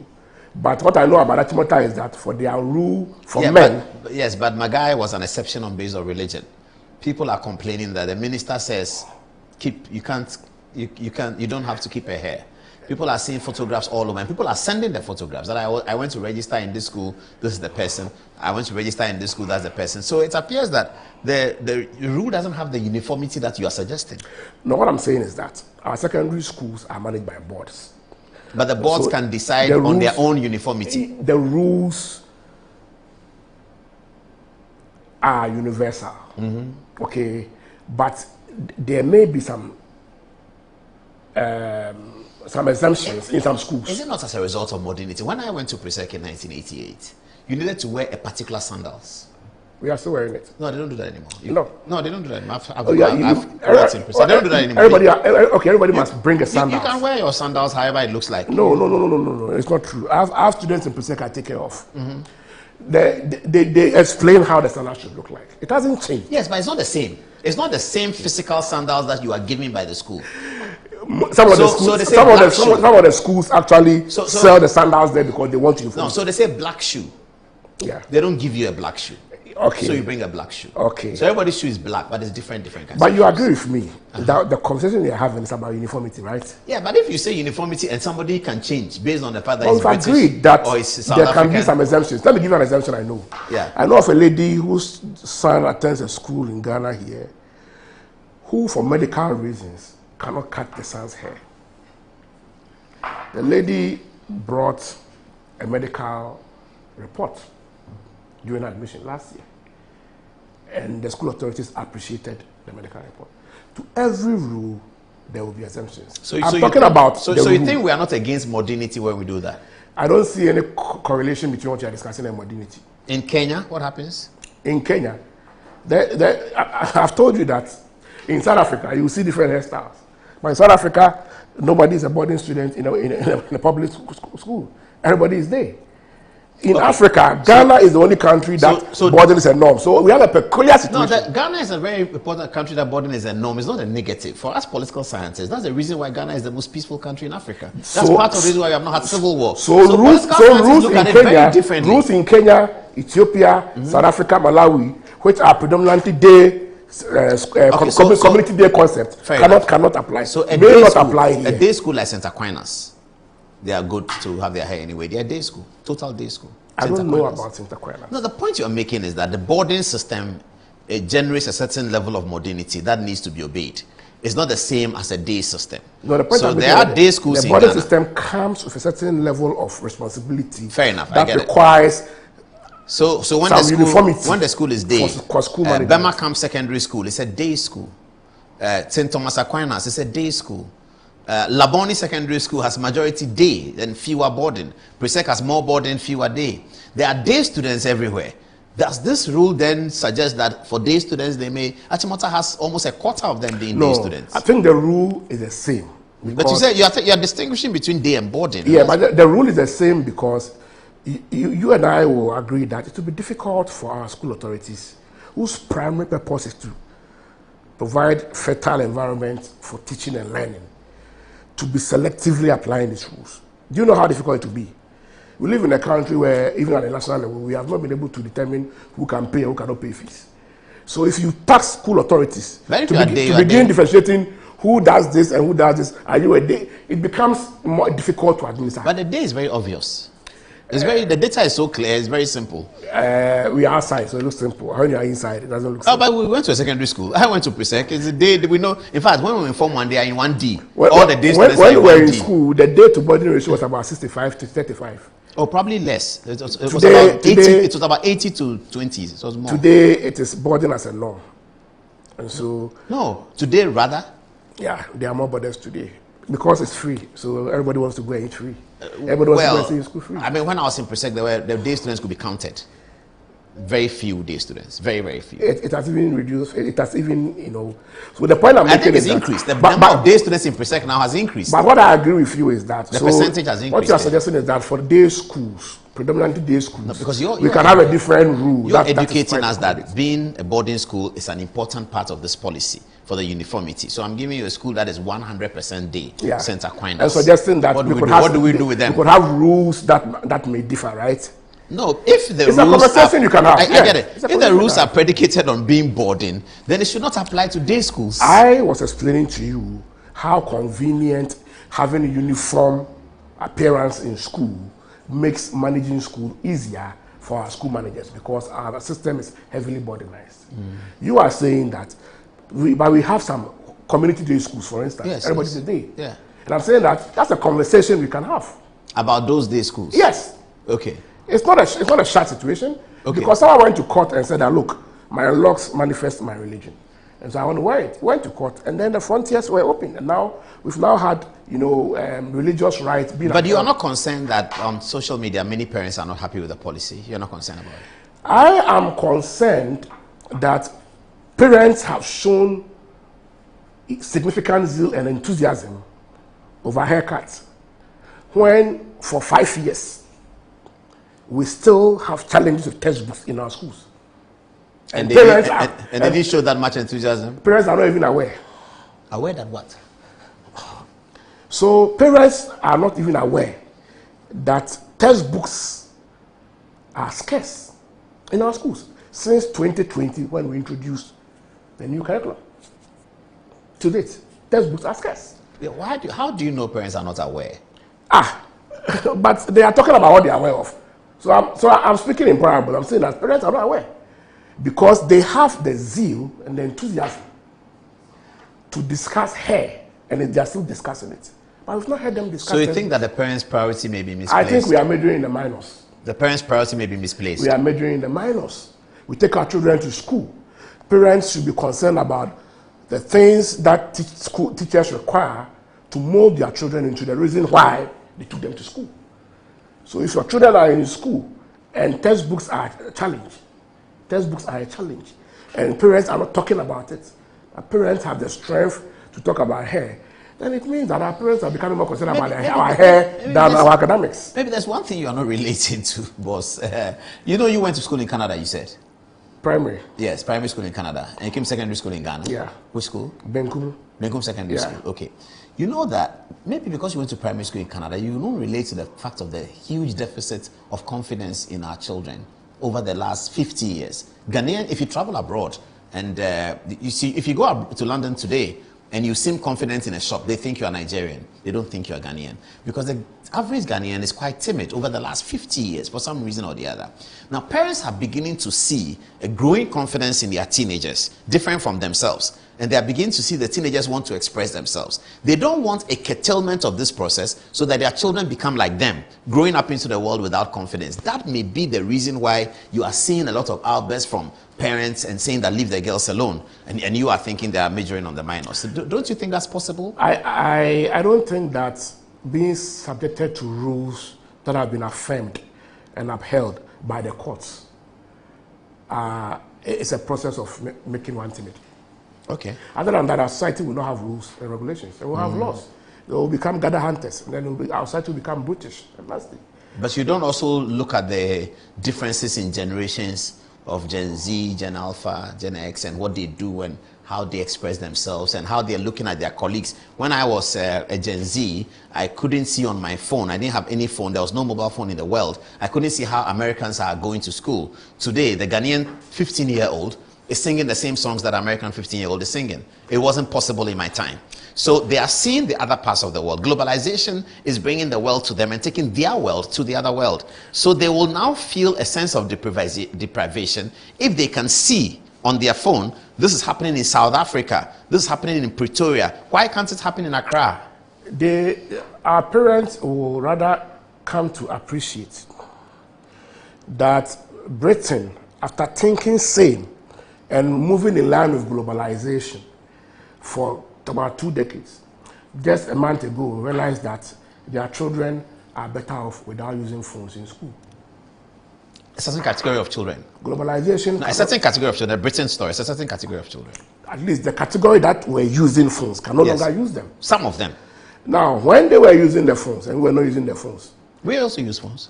When their children were using schools in basic schools, and our children were not using phones, people were making the argument you just made that we are behind globalization.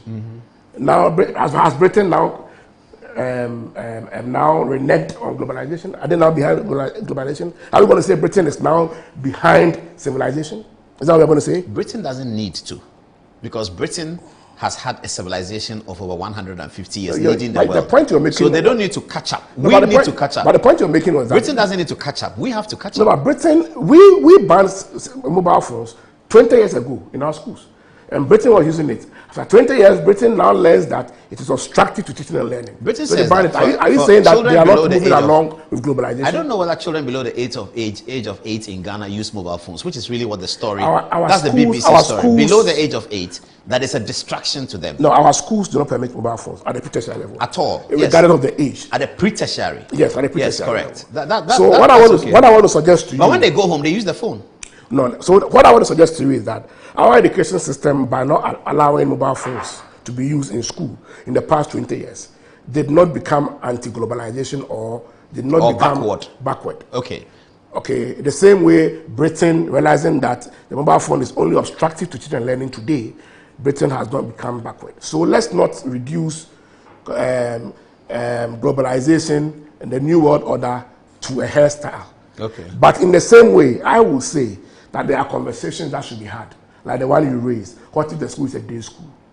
What if the hair, the hair is kept in a day school, and then keeping it will be something that will not obstruct teaching and learning in school? The person spends more time at home than in the school.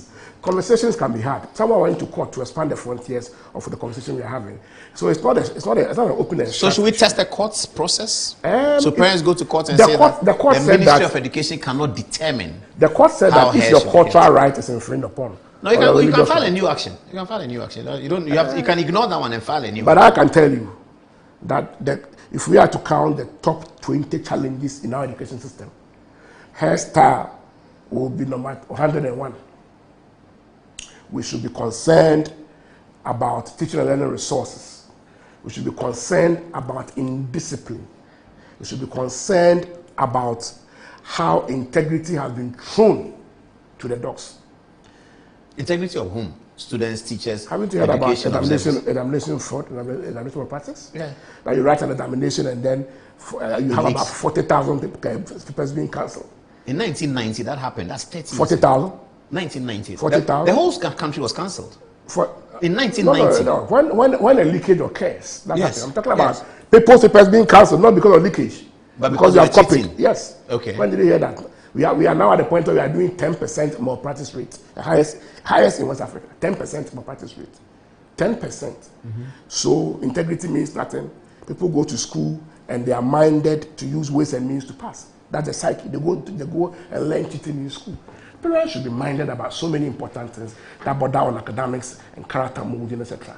But that's why we want to see our children. We want to see them emerge from school, come out refined to be responsible adults. Not children who are not responsible, but then they have very, very nice haircuts. Okay, what you want to see is more about the character and the academics. So let's support our schools to imbibe. Can they not have nice hair and still do well academically and be disciplined, have integrity? Yeah. Can hair compromise that? Yeah, if you go to Ajimota school now, go to Pesek, you see many nice hair. It's nice. Low hair, it's nice. No, I mean, can they not have grown hair and still pass the exams? And be disciplined and have integrity? The hair has nothing to do with discipline. I haven't mentioned discipline in my discussion. And integrity and passing exams and all of that? Yes, but I'm saying that the integrity matters more. The integrity should matter more to parents. Yes, but to the extent that the hair doesn't compromise the integrity, it's being short or high, does not compromise integrity. I'm not saying the hair. It has no correlation with integrity. I'm not saying the hair is not important. I'm saying that the things we should prioritize should be the things that we expect our children to bring home after 3 years. And the first is your WASSCE results. Yes. The second is your character.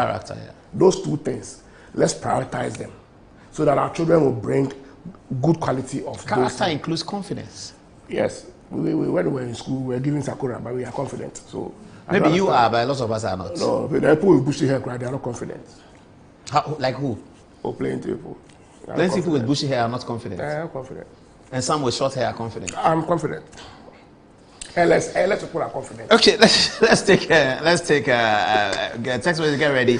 But let's look at the. Do you have some text messages carrying on? Okay, now let's come to you, Fatih. What are people saying before we get to the next stage of teaching in the vernacular? Okay, so with the question on the foreign girls being able to, keep their hair, Kweku answered this for us. He says their hair texture is different from we the Africans. The white long hair is easier to maintain, and as an African girl, your hair needs to be permed every month and you have to apply shampoo and creams to look good. Abdullah Yusuf says, when we talk about uniformity, it simply means to a certain standard. We try to catch up with the Western countries, but we keep these retarded attitudes. How does keeping hair limit the child to reach their potential? We need to reform our control systems to allow our kids have free thinking abilities and explore their potentials. We can prescribe certain types of hairstyles, but not asking kids to cut their hair. That's so back thinking. Maud Annie says, I think 3 main Ghanaian languages should be taught from class 3 to 6. When they get to JHS, they choose one and take it to BEC. Meanwhile, most of these students won't even use the local languages as they go higher in education. Now, Realistic also says, everyone is talking about hair, but few are talking about sense. Let's face it, cutting hair never made anyone wise, and keeping it never made anyone a rebel. The real issue is not hair, it's discipline, context, and balance. We keep hearing foreigners keep their hair, true, but foreigners also come from systems where self-discipline is already a culture, not a command. Ghana is still building that. Until we reach that level, structure is not oppression, it's scaffolding. Gastiman says, why are Ghanaians and some journalists afraid to say our national language is Twi or Akan, including Paul yourself? There is nowhere in Ghana that you cannot find Twi language. We must stop the hypocrisy and dishonesty. Politics is killing our true identity. We cannot mix everything together. We must start from somewhere. This sort of populism must stop now. And lastly, coming from Eric, he says this issue is not about an official language. It's mainly an educational theory that says children learn better when they are taught in their mother language at their formative years, and when a second language is introduced later, they grasp the concepts easily. All right. So I think before I go on to my messages, I have like maybe 2 questions, and I think that's containing like what we've spoken about so far. I think my first question will be, if the ruling allowed the young man at Achimota to keep his dress because of religious manifestation, why don't we apply the same to our Muslim siblings, Muslim sisters and brothers in the Ghanaian high schools, because most of them are not allowed to keep their hijabs, especially the girls like in the schools. And I think my second question is, if uniformity then becomes the base of the argumentation, why don't we then keep a very simple low effort hairstyle for Ghanaian women, like let's say cornrow? Because I think the conversation of confidence, though shouldn't be a priority, still holds some credits, because there's a lot of conversation about black women and black hair, especially in the current like climate, and how that's confidence building is something that's important to young ladies. So I think maybe you can answer that. But and I also have another suggestion. In school, I remember that the teachers used to organize barbers to come to school to, help us shave our hairs. So can't they also organize salons to, come to school and try to help us keep our hair very neat? Yeah. So those are questions for you, but I have Wesley Girls High School. The students don't shave their hair. That's coming to me from official. Wesley Girls High School. It's a boarding school. Okay, so the children don't shave their hair. I was telling you that our secondary schools are often minorities. So you will have some different. So for Wesley Girls, the minister's policy is inconsequential? I've told you that it's not a policy, and it's not a minister's policy. It's a rule, and it is school rules. So the minister will support each school with the rule that they have? The minister will support it. The minister will make that statement in respect of what happened at Yasantua. So for Yasantua, they don't keep their hair. Minister supports the rule. Wesley Girls, they keep their hair. What's the minister's position going to be? I am not the spokesperson of the minister, but what I'm saying is that, it is common in all schools. It is common. But that means that a school's board is allowed to make a change. Yes. What then will the policy not look a like? Change to make their rules. So if Holy Child say that we are changing our rules to look like Wesley Girls tomorrow, then Holy Child can keep their hair. So you're going to choose the school. You look at the one that keeps hair, then you take your daughter there. You look at the one that doesn't keep hair, you don't take your daughter there. Is that the kind of thing? It's a school rule. It's not a policy. I get it. So can we have, from your experience as an education observer, is it okay to have different rules operating in different schools? Yeah, but I told you that before Maga, I knew a school. Was it Pojos or what? I knew a school that allows it. Exactly. I told you that before Maga, a school. So the Maga still at Timota. So the pressure that parents are putting on should probably be directed to the boards of the schools. Yes, but I'm saying that. So alumni should start talking to St. Louis that please let them keep their hair. And then they say, okay, we agree. They keep their hair. Yeah. So 11 schools change in the next academic year to keep their hair. Over 3 academic years, all the schools are keeping their hair. Is that okay? No. What is okay is that pressure should be exerted towards textbooks.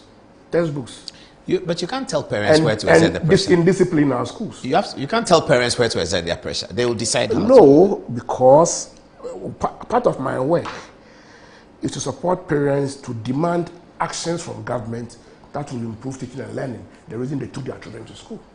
And so you're advising parents. We'll be discussing terrible what's the result. So you're advising parents that forget about this hair. Their children are smuggling mobile phones into schools and they are not learning. They are spending more time on the screen than in learning. And so they should ensure that their children do not have access to such gadgets. Okay, people want me to talk to you about the second one, the language. But let me quickly say that. Yeah. It's important for our schools to have psychosocial support services. Psychosocial? Yes. Okay. Emotional support services for such people. The girl visibly was traumatized and will require that counseling. Once students enter into a new environment of new rules, some of them may require some level of counseling, in order to accede to the rules of their new environment. So it's important that we always trigger those processes, support them, integrate into the school environment.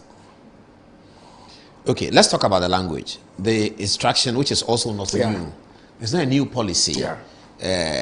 What is your position on it? As in EduWatch's position? Well, I think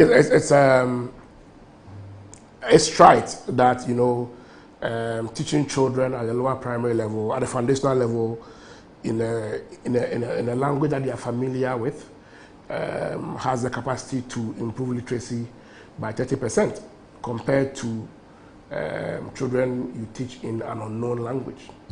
So that is UNESCO. So we've gone beyond that. 22 years ago, I was part of a team that piloted this intervention somewhere in the central region, and we saw how it worked. And so in terms of the effectiveness or effectiveness, there's no dispute about that. It's been in and out of our education laws and policies since 1950s. We've not been able to implement it decisively. Why? Because we've faced challenge. You see, our political cycle hasn't helped us. These are things you need more than 4 years to institute. The second is that we are not deliberate in doing many things. We like doing things the easy way. And so we don't get against the other countries who use deliberate approaches gain.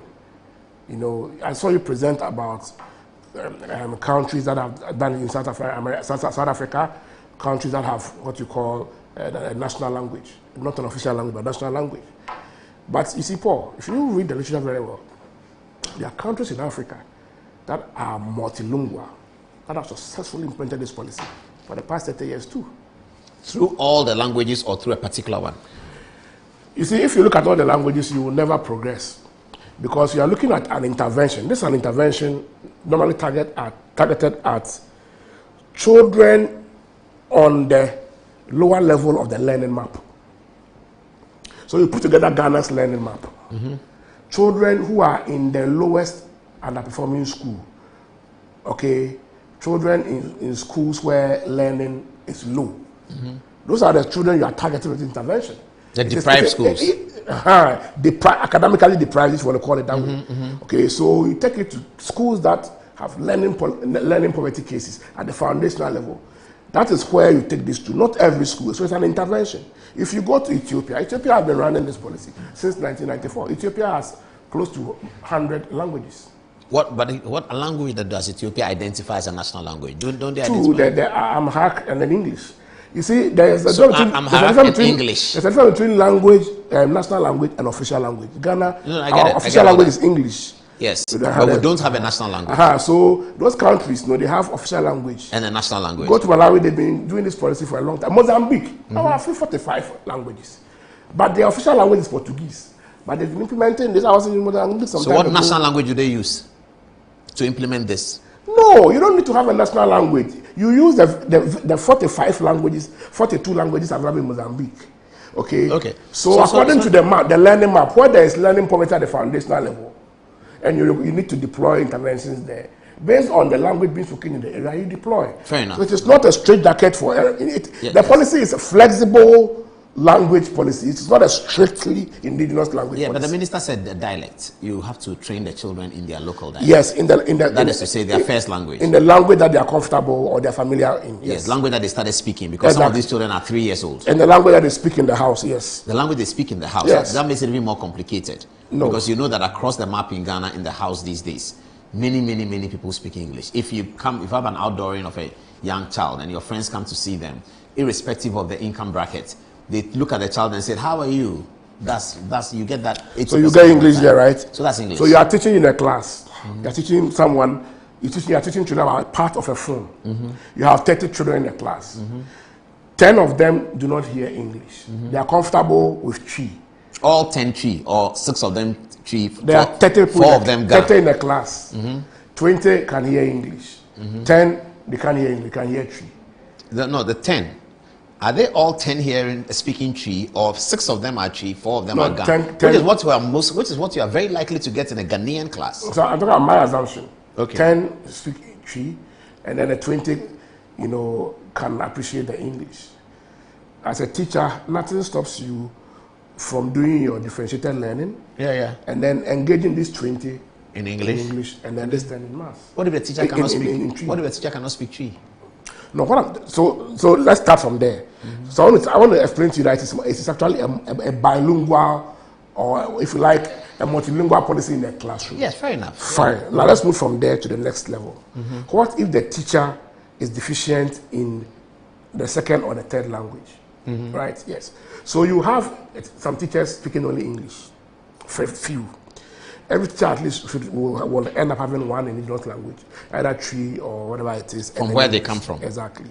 And so what in these countries they've done, and what we are trying to do in Ghana, is that the ministry is trying to align its teacher deployment policies with the L1.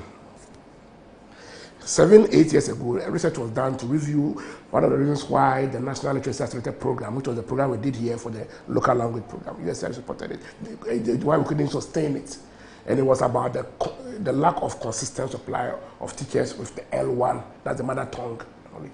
So the recommendation was that let's try, and we have training colleges dotted around every region. Let's try and, in admitting students into the training colleges, take cognizance of their L1. And is that happening? No, that's or it's about to happen. That's what I'm saying, that we are working with the Ministry of Education to ensure that they align their teacher deployment policies with the L1. It will not be everywhere, as I've mentioned. It is only in areas where this intervention is needed. And then, once you align it, you deploy to those areas. But again, we know that the areas where indigenous language is key for you to promote improvement in literacy, both learning and then reading and comprehension, these areas normally are in deprived Ghana. You can find some in Accra. No, you find, outlier. But mainly they are in the northern regions, they are in the western north, they are in Oti, the northern part of Bono. We have the map. Now these are areas where a normal teacher, a teacher graduate doesn't want to go. Because it is seen to be a remote area. And so the point I want to make is that a bouquet of policy interventions need to be operationalized to support that teacher to be available in that classroom and deliver that multilingual instruction. Yeah. So you have to motivate, because in Ghana we are paying teachers the But same. you're assuming that the children in that classroom all come from that area. There may be children in that classroom who don't come from that area. At the basic level, majority. Well, it may be majority, But but the the example I gave, the policeman, he's an Akan or he's a guy. That would be that's an He's exception. been transferred there. That's an exception. I understand. Yeah, That's he's there. He's in the class. What do you do with if that? I go to Mreku Krom Primary, Mreku Primary, then I have the only person who has been transferred in Mreku Krom is the teacher. But So you find what you are saying is possible, but it's an outlier, and we can't plan with that. It's an outlier, extreme outlier. Looking at the areas that I said have learning poverty. When it comes to education, we can't have a plan that leaves one out. And when it comes to not one. When it comes to education, we can also not have a policy that works 100%. Oh, no policy in education work 100%? No social policy works 100%. So there will be some people who will be victims. Yes. But even should we as a nation, school, not everybody is going to secondary school. Should we as a nation, about 10% of them are not going to secondary school? Should we create a policy that makes 5-year-old, 6-year-old victims? Because the policy is set from 0 to class 3, which is 8 years old. You are saying that every social intervention will have some victims. Fair enough. Should we as a country create a policy where we are aware that there will be 5% of victims, and these 5% of victims are children who are 4, 5, 6, and 7 as a country? Should we do that? I don't think you should call students who do not speak a particular mother tongue in an area victims. But they will be victims because the policy is not thinking about them. And you say that we are talking about a multilingual teacher. Yes, you said the policy is not thinking about them. No. You see, the example you gave, the child can speak Twi. So the child is in the north, the school is in the north, they are speaking Dagbani predominantly. He's a child, a daughter or a son of a policeman who has been transferred over there. He's 4 years old. He speaks Twi in Bantama. He's there. They are speaking Dagbani. The teacher is deployed there on the basis of the Dagbani language. Yeah. The L1 of the teacher is Dagbani. Yeah. And the child is there. Yeah. They say instruct in the local dialect. They're going to instruct in Dagbani. You say that. No. The policy is not 100%. You're not saying instruct in the local dialect. I'm saying the policy is a flexible language policy. So you will have to look for a teacher who can speak Twi and Dagbani. Or in English. It's flexible. But English is the one we are avoiding. No, we are not avoiding English. We are trying to serve indigenous language to those who cannot learn well in English. Okay. We are not avoiding English. But how would you know that the child may speak English, but from the policy analysis, it appears that even if the 4-year-old can speak some English, he's still more comfortable in the local language. The point I'm making is that without the policy, we are worse off. How? So if the policy, how? Look at the data on literacy at foundational level. Barely a quarter of our children in lower primary can have attained proficiency levels. Proficiency in what? In English. In literacy. Both reading and comprehension. Barely a quarter. But is that not a shorter problem to solve? How do you solve is that to grant them the skills for literacy and numeracy? It is the skills you are trying to grant through using a flexible language policy. That you are saying we shouldn't do it. No, I'm not saying you shouldn't do it. I'm just asking the questions. So the policy to teach them in Twi is the same policy to help them to ground them in English as literacy. Yes, because the research and the practice evidence shows clearly that if we use Twi to teach you English, you understand the English better. And if you use Twi to teach you maths, you understand maths better. When you get to primary 3, that's where the bridge, the transition to English comes. Fully. You go to class 4, then you transition to English. So exactly. that is the local dialect we are talking about. Yes. The local dialect, yes. Which is the child's L1. Yes. So for children whose L1 may be English, yes, they are good to go ahead. Yes. That's why every teacher should be able to teach English. So but we have to do the policy so that there's no victim. That's my concern. You cannot have. We've been running free basic education for 20 years. Yes. 10% of school children are out of school. Mm-hmm. They're out of school as in they are not in. Yes, 1.2 million. They are not in school because their parents have decided not to take them to school. Because not built enough schools. The Adenta you mentioned, in the past 10 years, we've not added one school to the number of schools in Adenta. So the Adenta schools are choked. Adenta is one of the biggest municipalities in Ghana. Mm-hmm. And the schools are choked. Only about 8% of the schools in Adenta are public. All of them are private. That's the basic. Yes, government is not building schools. At the basic level? Yes, at the basic level. Mm-hmm. You understand? So I'm not justifying why somebody should be left out. But the point I'm making is that we should cherish the policy on the basis of the impact, the additional impact it will make. You understand? It will reduce the number of children who are demonstrating low level of proficiency, in reading and comprehension. But we'll be using it. Why have we stopped using it? Since Jenna Opoku-Agyeman was minister, we're using it. No, it is not since Jenna Opoku-Agyeman was minister. Whenever I say that, the current curriculum framework we are working with was adopted in 2019 when Napo was minister. Mm-hmm. That's the curriculum framework we are using today. That curriculum framework adopts the bilingual policy. Okay. So it's not Jenna Opoku-Agyeman.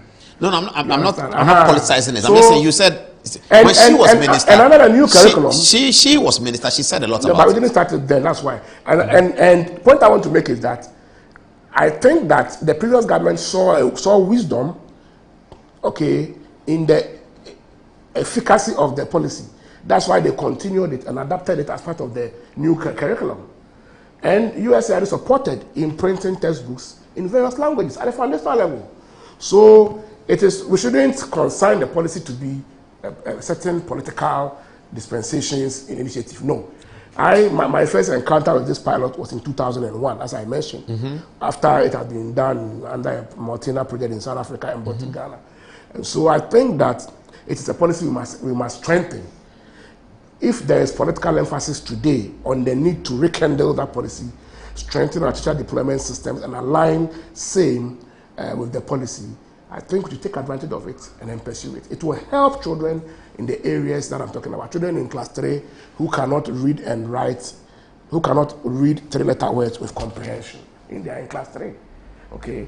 So these are the policies that will help them. But as I've said, the most important thing is that a bouquet of interventions is required to enable them to succeed. If you are doing teacher motivation, you are paying 20% allowance for teachers who go and teach in those areas. You are putting teachers in an area cognizant of their L1. You are admitting students into college cognizant of their L1, etc. If you are doing all this, then you are building a system that will deliver this policy.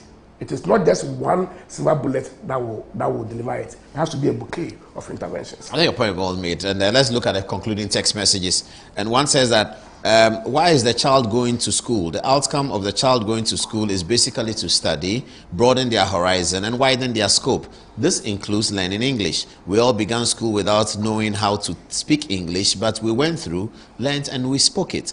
It's the same today. Maybe the target shouldn't be the receivers, that is school children, but rather the givers, that's the teachers, who ought to prove beyond doubt their efficiency to impact English in the kids. That's your opinion, and thank you very much for the opinion. Let's continue. Another one says that, I see that you're playing the devil's advocate, but truly, keeping long hair has nothing to do with confidence or academic. It's just our own way of making our children dada be.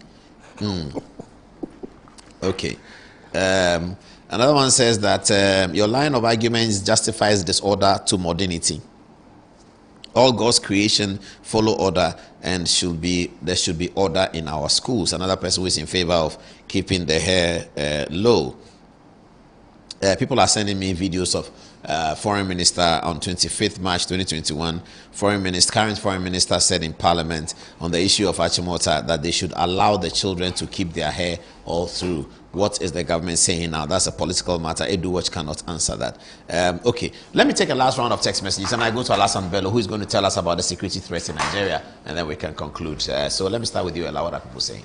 All right, so Mohammed says, good evening, Mr. Paul. Kindly tell our guests that students or teachers should be trained first, specifically with the languages they are going to be teaching before we bring this policy into being.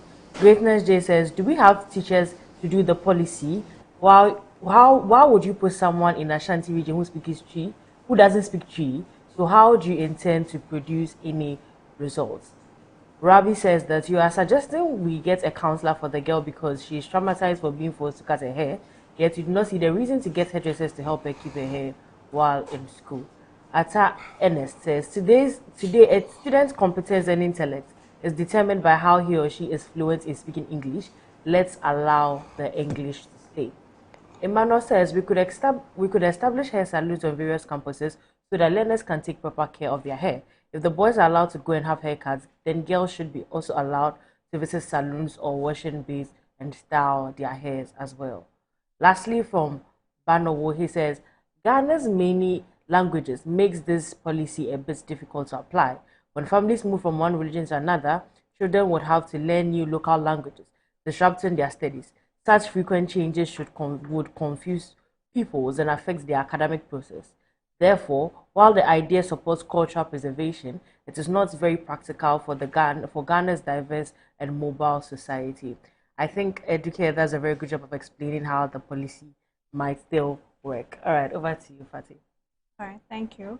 So Samuel Fosuba says the essential element of educating the children in schools must be of the priority of the parents. For some example, discipline, cognitive development, and moral training. Parents must reduce wasting time on minor issues like haircuts, etc., and have the stronger discussions on how textbooks and basic teaching materials could be acquired that our schools need to nurture their children. Those unimportant issues being discussed aren't relevant. The parents must be very concerned about their children's psychomotor development. Kwame Data says, truth is Ghana needs a national local language, which can be likened to languages like Swahili in the East Africa. Our president and education policymakers must be bold and recommend the predominantly spoken language Twi as our national language. This should run all through to the university, not end at class 3. Also coming from Dashtin Koni says, okay, so how about the private schools where this current government wants to add them into the free SHS system, but have almost 100% of their female students with their hair done? Would they enforce them to also stop their students from making their hair? Famidata says Ghana needs a democratically elected dictator to do just two things.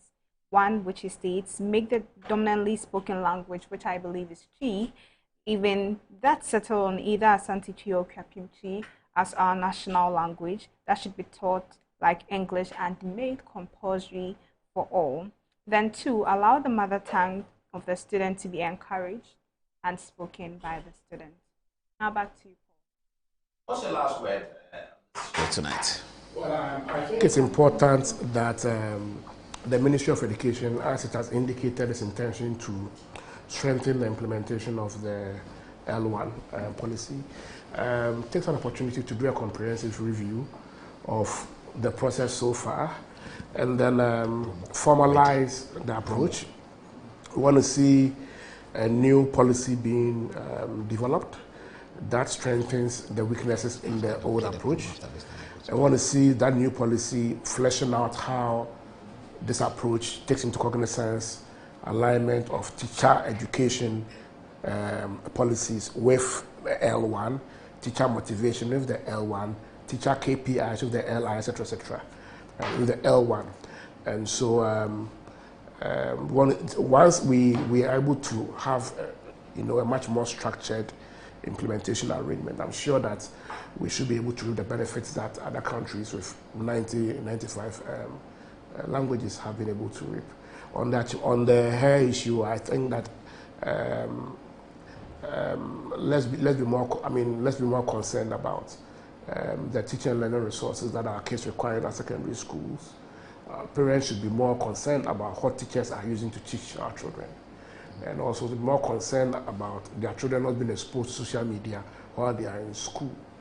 And they should also be concerned more about discipline.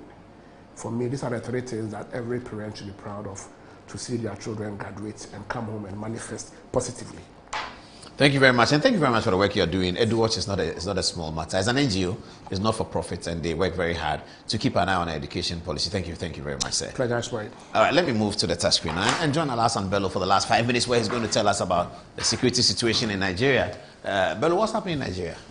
There was a rumored coup d'etat in Nigeria, I think a coup attempt, and that led to the cancellation of the Independence Day celebration. Oh, there was rumored that at the Independence Day celebration, Bola Tinubu will be killed. Well, the details are not clear. The situation is still very murky. But then so the 1st October celebration was cancelled. It's always held at Eagle Square, Abuja. Yeah. But when it was cancelled, there was a series of speculation and then a whole lot of reports. And then so far, if you look at the immediate move of the government, well, people have looked at it from two perspectives. As we go further, you begin to see the direction. But then the president, in his own, statement, said that he have approved the changes. That's from the Bola Tinubu himself. He approved the changes to the leadership of the military, but then he thanked the outgoing CDS, General Christopher Musa, and the outgoing chief. But importantly, in the second remarks, a reason for the changes as stated by the government is that the Bola Tinubu has made changes in hierarchy of the service chiefs in furtherance of the effort of the federal government of Nigeria to strengthen national security architecture. That is the official statement so far. In relation reason that he's given. The first time he's given a reason. Yeah. In terms of, the reason for the changes at the helm of the affairs of the military. But then the speculation has not died down. And so far, these are the new crop of leaders that have been merged. And then we'll look at it from, Is there a tribal connotation? Has a Hausa been removed in favor of an Igbo or There Yoruba? have been that argument, not really an ethnic one, but more like a regional one, and also in conjunction to the the heat towards the 2027 election, and the need for the government to consolidate its hold on power. So these are the new guys. The chief of naval staff is from Kano State, and all the obviously. Is he replacing another one who was from Kano? No, he's replacing another one from Enugu, the east. Okay. Yeah. Okay. From the east, Enugu. And then we look at the chief of the air staff. He's replacing somebody from the north. He's also from Enugu State. He's from Enugu? Yeah, the east. Okay. What tribe is in Enugu? Enugu is the Igbo land. It's Igbo? So it's mostly Igbo, yeah. Okay. So Enugu is near Biafra? It's part of Biafra. It used to be the heart of one of the major cities in Biafra during the rebellion. Okay. So he replaced Abubakar, also a northerner. Yeah. And then we look at Oluyede, who is the current, chief of defense staff. He was a past army chief. He's been promoted? Promoted. Okay. Prior to that, there was this, there was Taurid Lagbaja, was who died in office. Yes, by the plane crash. No, not that. Okay. The recent one. I think he died. Okay. He was ill, so he died and he was replaced. But then, out of the outgoing service or the outgoing service chief, he's the last man standing. And he has been promoted? He has been retained. As chief of defense staff? No. He was the head of Defense Intelligence Agency. And now he's what? It was his outfit that allegedly, what do you call it? Found the plot. Yeah. Okay. And so people felt like his retainment was in reward of So his what has loyalty. he become now? He maintained his position. As a defense intelligence boss? Yeah. Okay. But so far, if you look at the initial, what do you call it, security architecture, they not seem to hold a very strategic position because, what do you call it, the NSA, Nuhu Ribadu is an ordiner from the Northeast. That's National Security what? Advisor. Okay, he remains, he's maintained? In office, yeah. Okay. From the Northeast. Then you have Christopher Musa from Kaduna State, Northwest. And then you have the Chief of Air Staff, another Nordina, he's from Kano State. So if you look at it broadly, it represents more of a national, what do you call it? A mixture. Mixture. You haven't pointed any Yoruba? No, it's a Yoruba from Ogun State. Okay, and there's an Igbo where? An Igbo guy. Okay, all right. And then he's from what do you call it? Cross River State. Okay. But then the demise of Lagbaja led to the rise of Oluyede, the current CDS. Okay. The promoted CDS. To become army chief. Yeah, at the time to become army chief. But he's now been promoted. Yeah, to the chief in the new arrangement. Yeah, in the new That's arrangement. interesting. But then, so who and who have been dropped in the new arrangement? So Christopher Musa is gone. That's the chief of defense staff. Chief of defense staff the is boss. gone. Vice Marshal Abubakar is gone. Chief gone. Air Marshal is gone, and then Ogala is gone. So these are the only two guys who have been retained so far. And then NSA is also maintained. Okay. But there are those who have seen that it's probably an attempt by Tinubu to consolidate his hold. You know, there's this APC is not suffering the same fate that PDP had. You know, APC was born out of a coalition of opposition parties to defeat PDP under Jonathan in 2015 election. Likewise, there's been a coalition of aggrieved members of APC and some opposition element to contest the coming election under the new banner of ADC, African Democratic Congress. They've adopted the party. Oh, that's interesting. So there are some APC ruling party members who have joined the ADC. Yeah, famous among them is Nasru El-Rufai. Who was what? Who has defected from, What was he in the APC?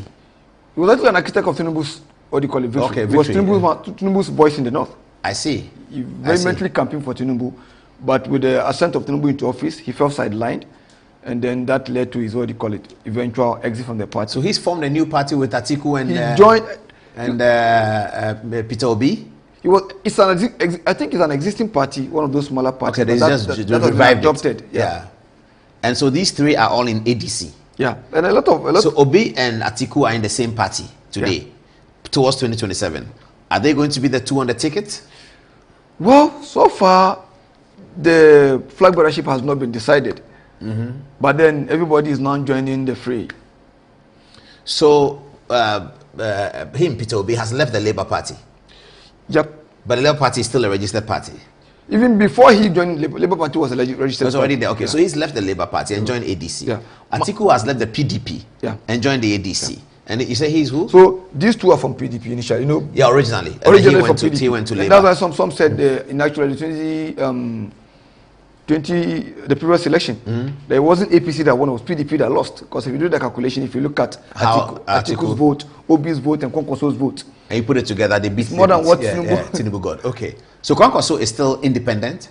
He's still with his own party, what the party called. And he's still going to run for presidency? New Nigerian People's Party. He's going to run for president and he's going to win the northern state. What did he win? He won Kaduna? Kano State. He won Kano. So Kwankwaso is still being, what do you call it, invited and trying to be, what do you call it, they're trying to see how they can incorporate Kwankwaso into ADC. Into this ADC? Because Kano is a very crucial state. Then Tinubu might be in trouble. Yeah, and there are also those who have looked at it from this perspective. It's an attempt to consolidate his hold on the military. Because if you look at the appointment now, as has been simplified here, the CDS from the 39 regular course of the NDA. So meaning Kwas from 41st, the Chief of Naval Service from 48th, Chief of Air Staff from 48th. So every general below 48th. Below intake 40? Yeah. Have to go. All generals from 39 to 40 would have to retire or move to defense headquarters and work under the CDS. So obviously a lot of generals will have 50 of them, the documents, yes, 50 of them have to leave. And obviously, how is that consolidating Tinubu's hold over the military? Now you have the chance to appoint. Oh, it's creating space. Yeah. So he can appoint his own people into key sensitive areas. Yeah. How does that impact on the election? Well, if we go by the Nigerian strategy, we've seen it where in the past, where troops are sent in the opposition stronghold, soldiers are sent during election activities. whilst in the government stronghold, we just deploy policemen, more like voter suppression instead of rigging. Okay. And that has a way of. So that's the threat. All right. Yeah. Go on. But so far, there's this officially there's been maintenance of the image of unity across board. So the president met the new service chiefs. Likewise, the new service chief also met the outgoing CDS, and then the Minister of Defense also met with the new service chiefs. But then one very important, they also met the what do you call it, the National Security Advisor. National Security Advisor. But with the retainment of the general, and then the what do you call it, Defense Intelligence Chief. The question now is, where does this leave Nuhu Ribadu? Why? Because per the report you are hearing, some of the key architects of the alleged coup are people attached to his office. He probably didn't know. So the question now is, where does he leave him? Does he strengthen his hands, or does he undermine the trust Tinubu has in him, or he still maintain the trust? What could have been the reason for a coup? Is it economic challenges of the government? It will largely be economic. There's a lot of economic challenges in Nigeria. Economically, the situation in Nigeria is very. But there were economic challenges during the end of Goodluck Jonathan. That's part of the reason why they voted massively for Buhari. And there was no talk of coup back then. Not to this point. The elimination of subsidy, the rising cost of basic commodities on the market. I mean, it's just unprecedented at the moment if you follow the report in Nigeria. As to how, actually, the proof of it, the extent of the gravity of the situation might be debated, but nobody can dispute the fact that there's enormous hardship at the moment. Among many poor Nigerians? Yeah. And the poor feel like they've been left to their fate. But my only problem with the coup is that I think coup d'etat will be disastrous no matter how. Looking at the ethnic nature in Nigeria and the power balance. Remember the 1966 coup has always been called an Igbo coup. All because the lead actors of the coup were Igbos. Overlooking the fact that there are some, non-Igbos within the coup plotters. And moreover, the main troops that executed the coup were mostly Northerners, because the army at the time was Northern dominated. So whilst the NCO was Northern dominated, it was the officership that was... And the leadership of Ironsi, I guess, that made people believe that it was an Igbo coup. Yeah. No, but if you go back to that coup, whether by consideration or by collusion, the Igbos were the biggest beneficiaries. We can't deny it. Ironsi emerged as the new head of state. He failed to prosecute the coup plotters. They not waited for 6 months until it forced to really lead the counter coup on, I think, 28 July 1966. And then, also, if you look at the casualty figure, Akitola was killed, a Yoruba. Tafawa Balewa was killed, a Northerner. Ahmad Bello was killed, a Northerner. But the only two who escaped were Igbos, actually. Okotiebo was killed. Okotiebo was killed. He's from the, I think, he's an Ijo. He's an Ijo and Ishekiri, but somebody from the Niger Delta. But the president was out of the country when the coup was executed. Whether by a coalition or coalition, we can't tell, or consideration. We don't so know. you're saying that the first one was so what's the point? The first one wasn't an ethnic coup. If you look at the reason that was cited by Ezegu Kaduna and his colleagues. Okay, but this one is. But because of the ethnic makeup of the leadership, architect, it appeared to be what do you call it, an intentional Igbo coup to consolidate power. I get it. So how likewise, if the coup plot, had the coup succeeded, and perhaps one ethnic group or one region emerged, appeared to have benefited, to have also deepened the ethnic cleavages that would have created a problem for stability in Nigeria. That would create a lot of tension. So I think the coup not being successful itself should be something we should all be happy. Should it be a warning signal to the government? Is it a military signal to the government, or is it a policy signal to the government? Well, if we go by the fact that it was just a coup d'etat that was successfully thwarted, there is a warning signal to the government. Military warning. Security warning. Yeah, not economic. Perhaps the military have now begun to be very, very uncomfortable with the situation. If it is just, as some have alleged, in anticipation of the 2027 election and the vulnerability of Tinubu and APC, and I'm trying to use that to consolidate power and strengthen their hold and also gain some sympathy from some element of Nigerians that would, no matter how they detest the government, prefer a failed democracy to a new military regime, then that is what a good game plan, a master stroke. Okay, I get your point. That it may have been occasioned by the insiders So to reduce the pressure on the president, on the government and the president, so, to gain some sympathy that the soldiers are trying to remove him, and that gives him a balance, and that also allows him to consolidate power in all across the very sensitive positions going into the election, because there would have been no reason to do this, and if he did it, people would have pointed straight to consolidating power for election, and it would have made people actually vote him out. But now he has the sort of a legitimate reason to do that. Okay, that's interesting. Let's keep watching. But originally, I think the warning is long overdue, because if you look at the swearing of our president, the leader with the loudest applause was, what do you call it, Traore. Ibrahim Traore. And that's a lot of question, because elected leaders, they show you how unpopular African elected leaders have become over the years, for good or for bad reasons. But then they've largely become unpopular. And if you follow social media very well, I think these military guys, the new crop of the Sahelian military leaders, have done well with their social media, or what do you call it? Whether I think more Burkina. Mali is in turmoil. Mali, we always read negative things about Mali. Well, to some extent, whether Mali, Niger, so far, so long as they trend, and their stories are being exaggerated to a certain extent, despite the fact that there's some fact in it or some truth in it, it should be a major concern for all of us, because it begins to make military leadership appealing to people at any point in time, and the least opportunity that the soldiers get, some adventurous with hot-headed, what do you call it, colleagues can just take the gun and then oust the government. Okay, thank you very much. That's Alhassan Bello. Let me see what I have, some text messages, and then we can wrap it up at 27 minutes past 11.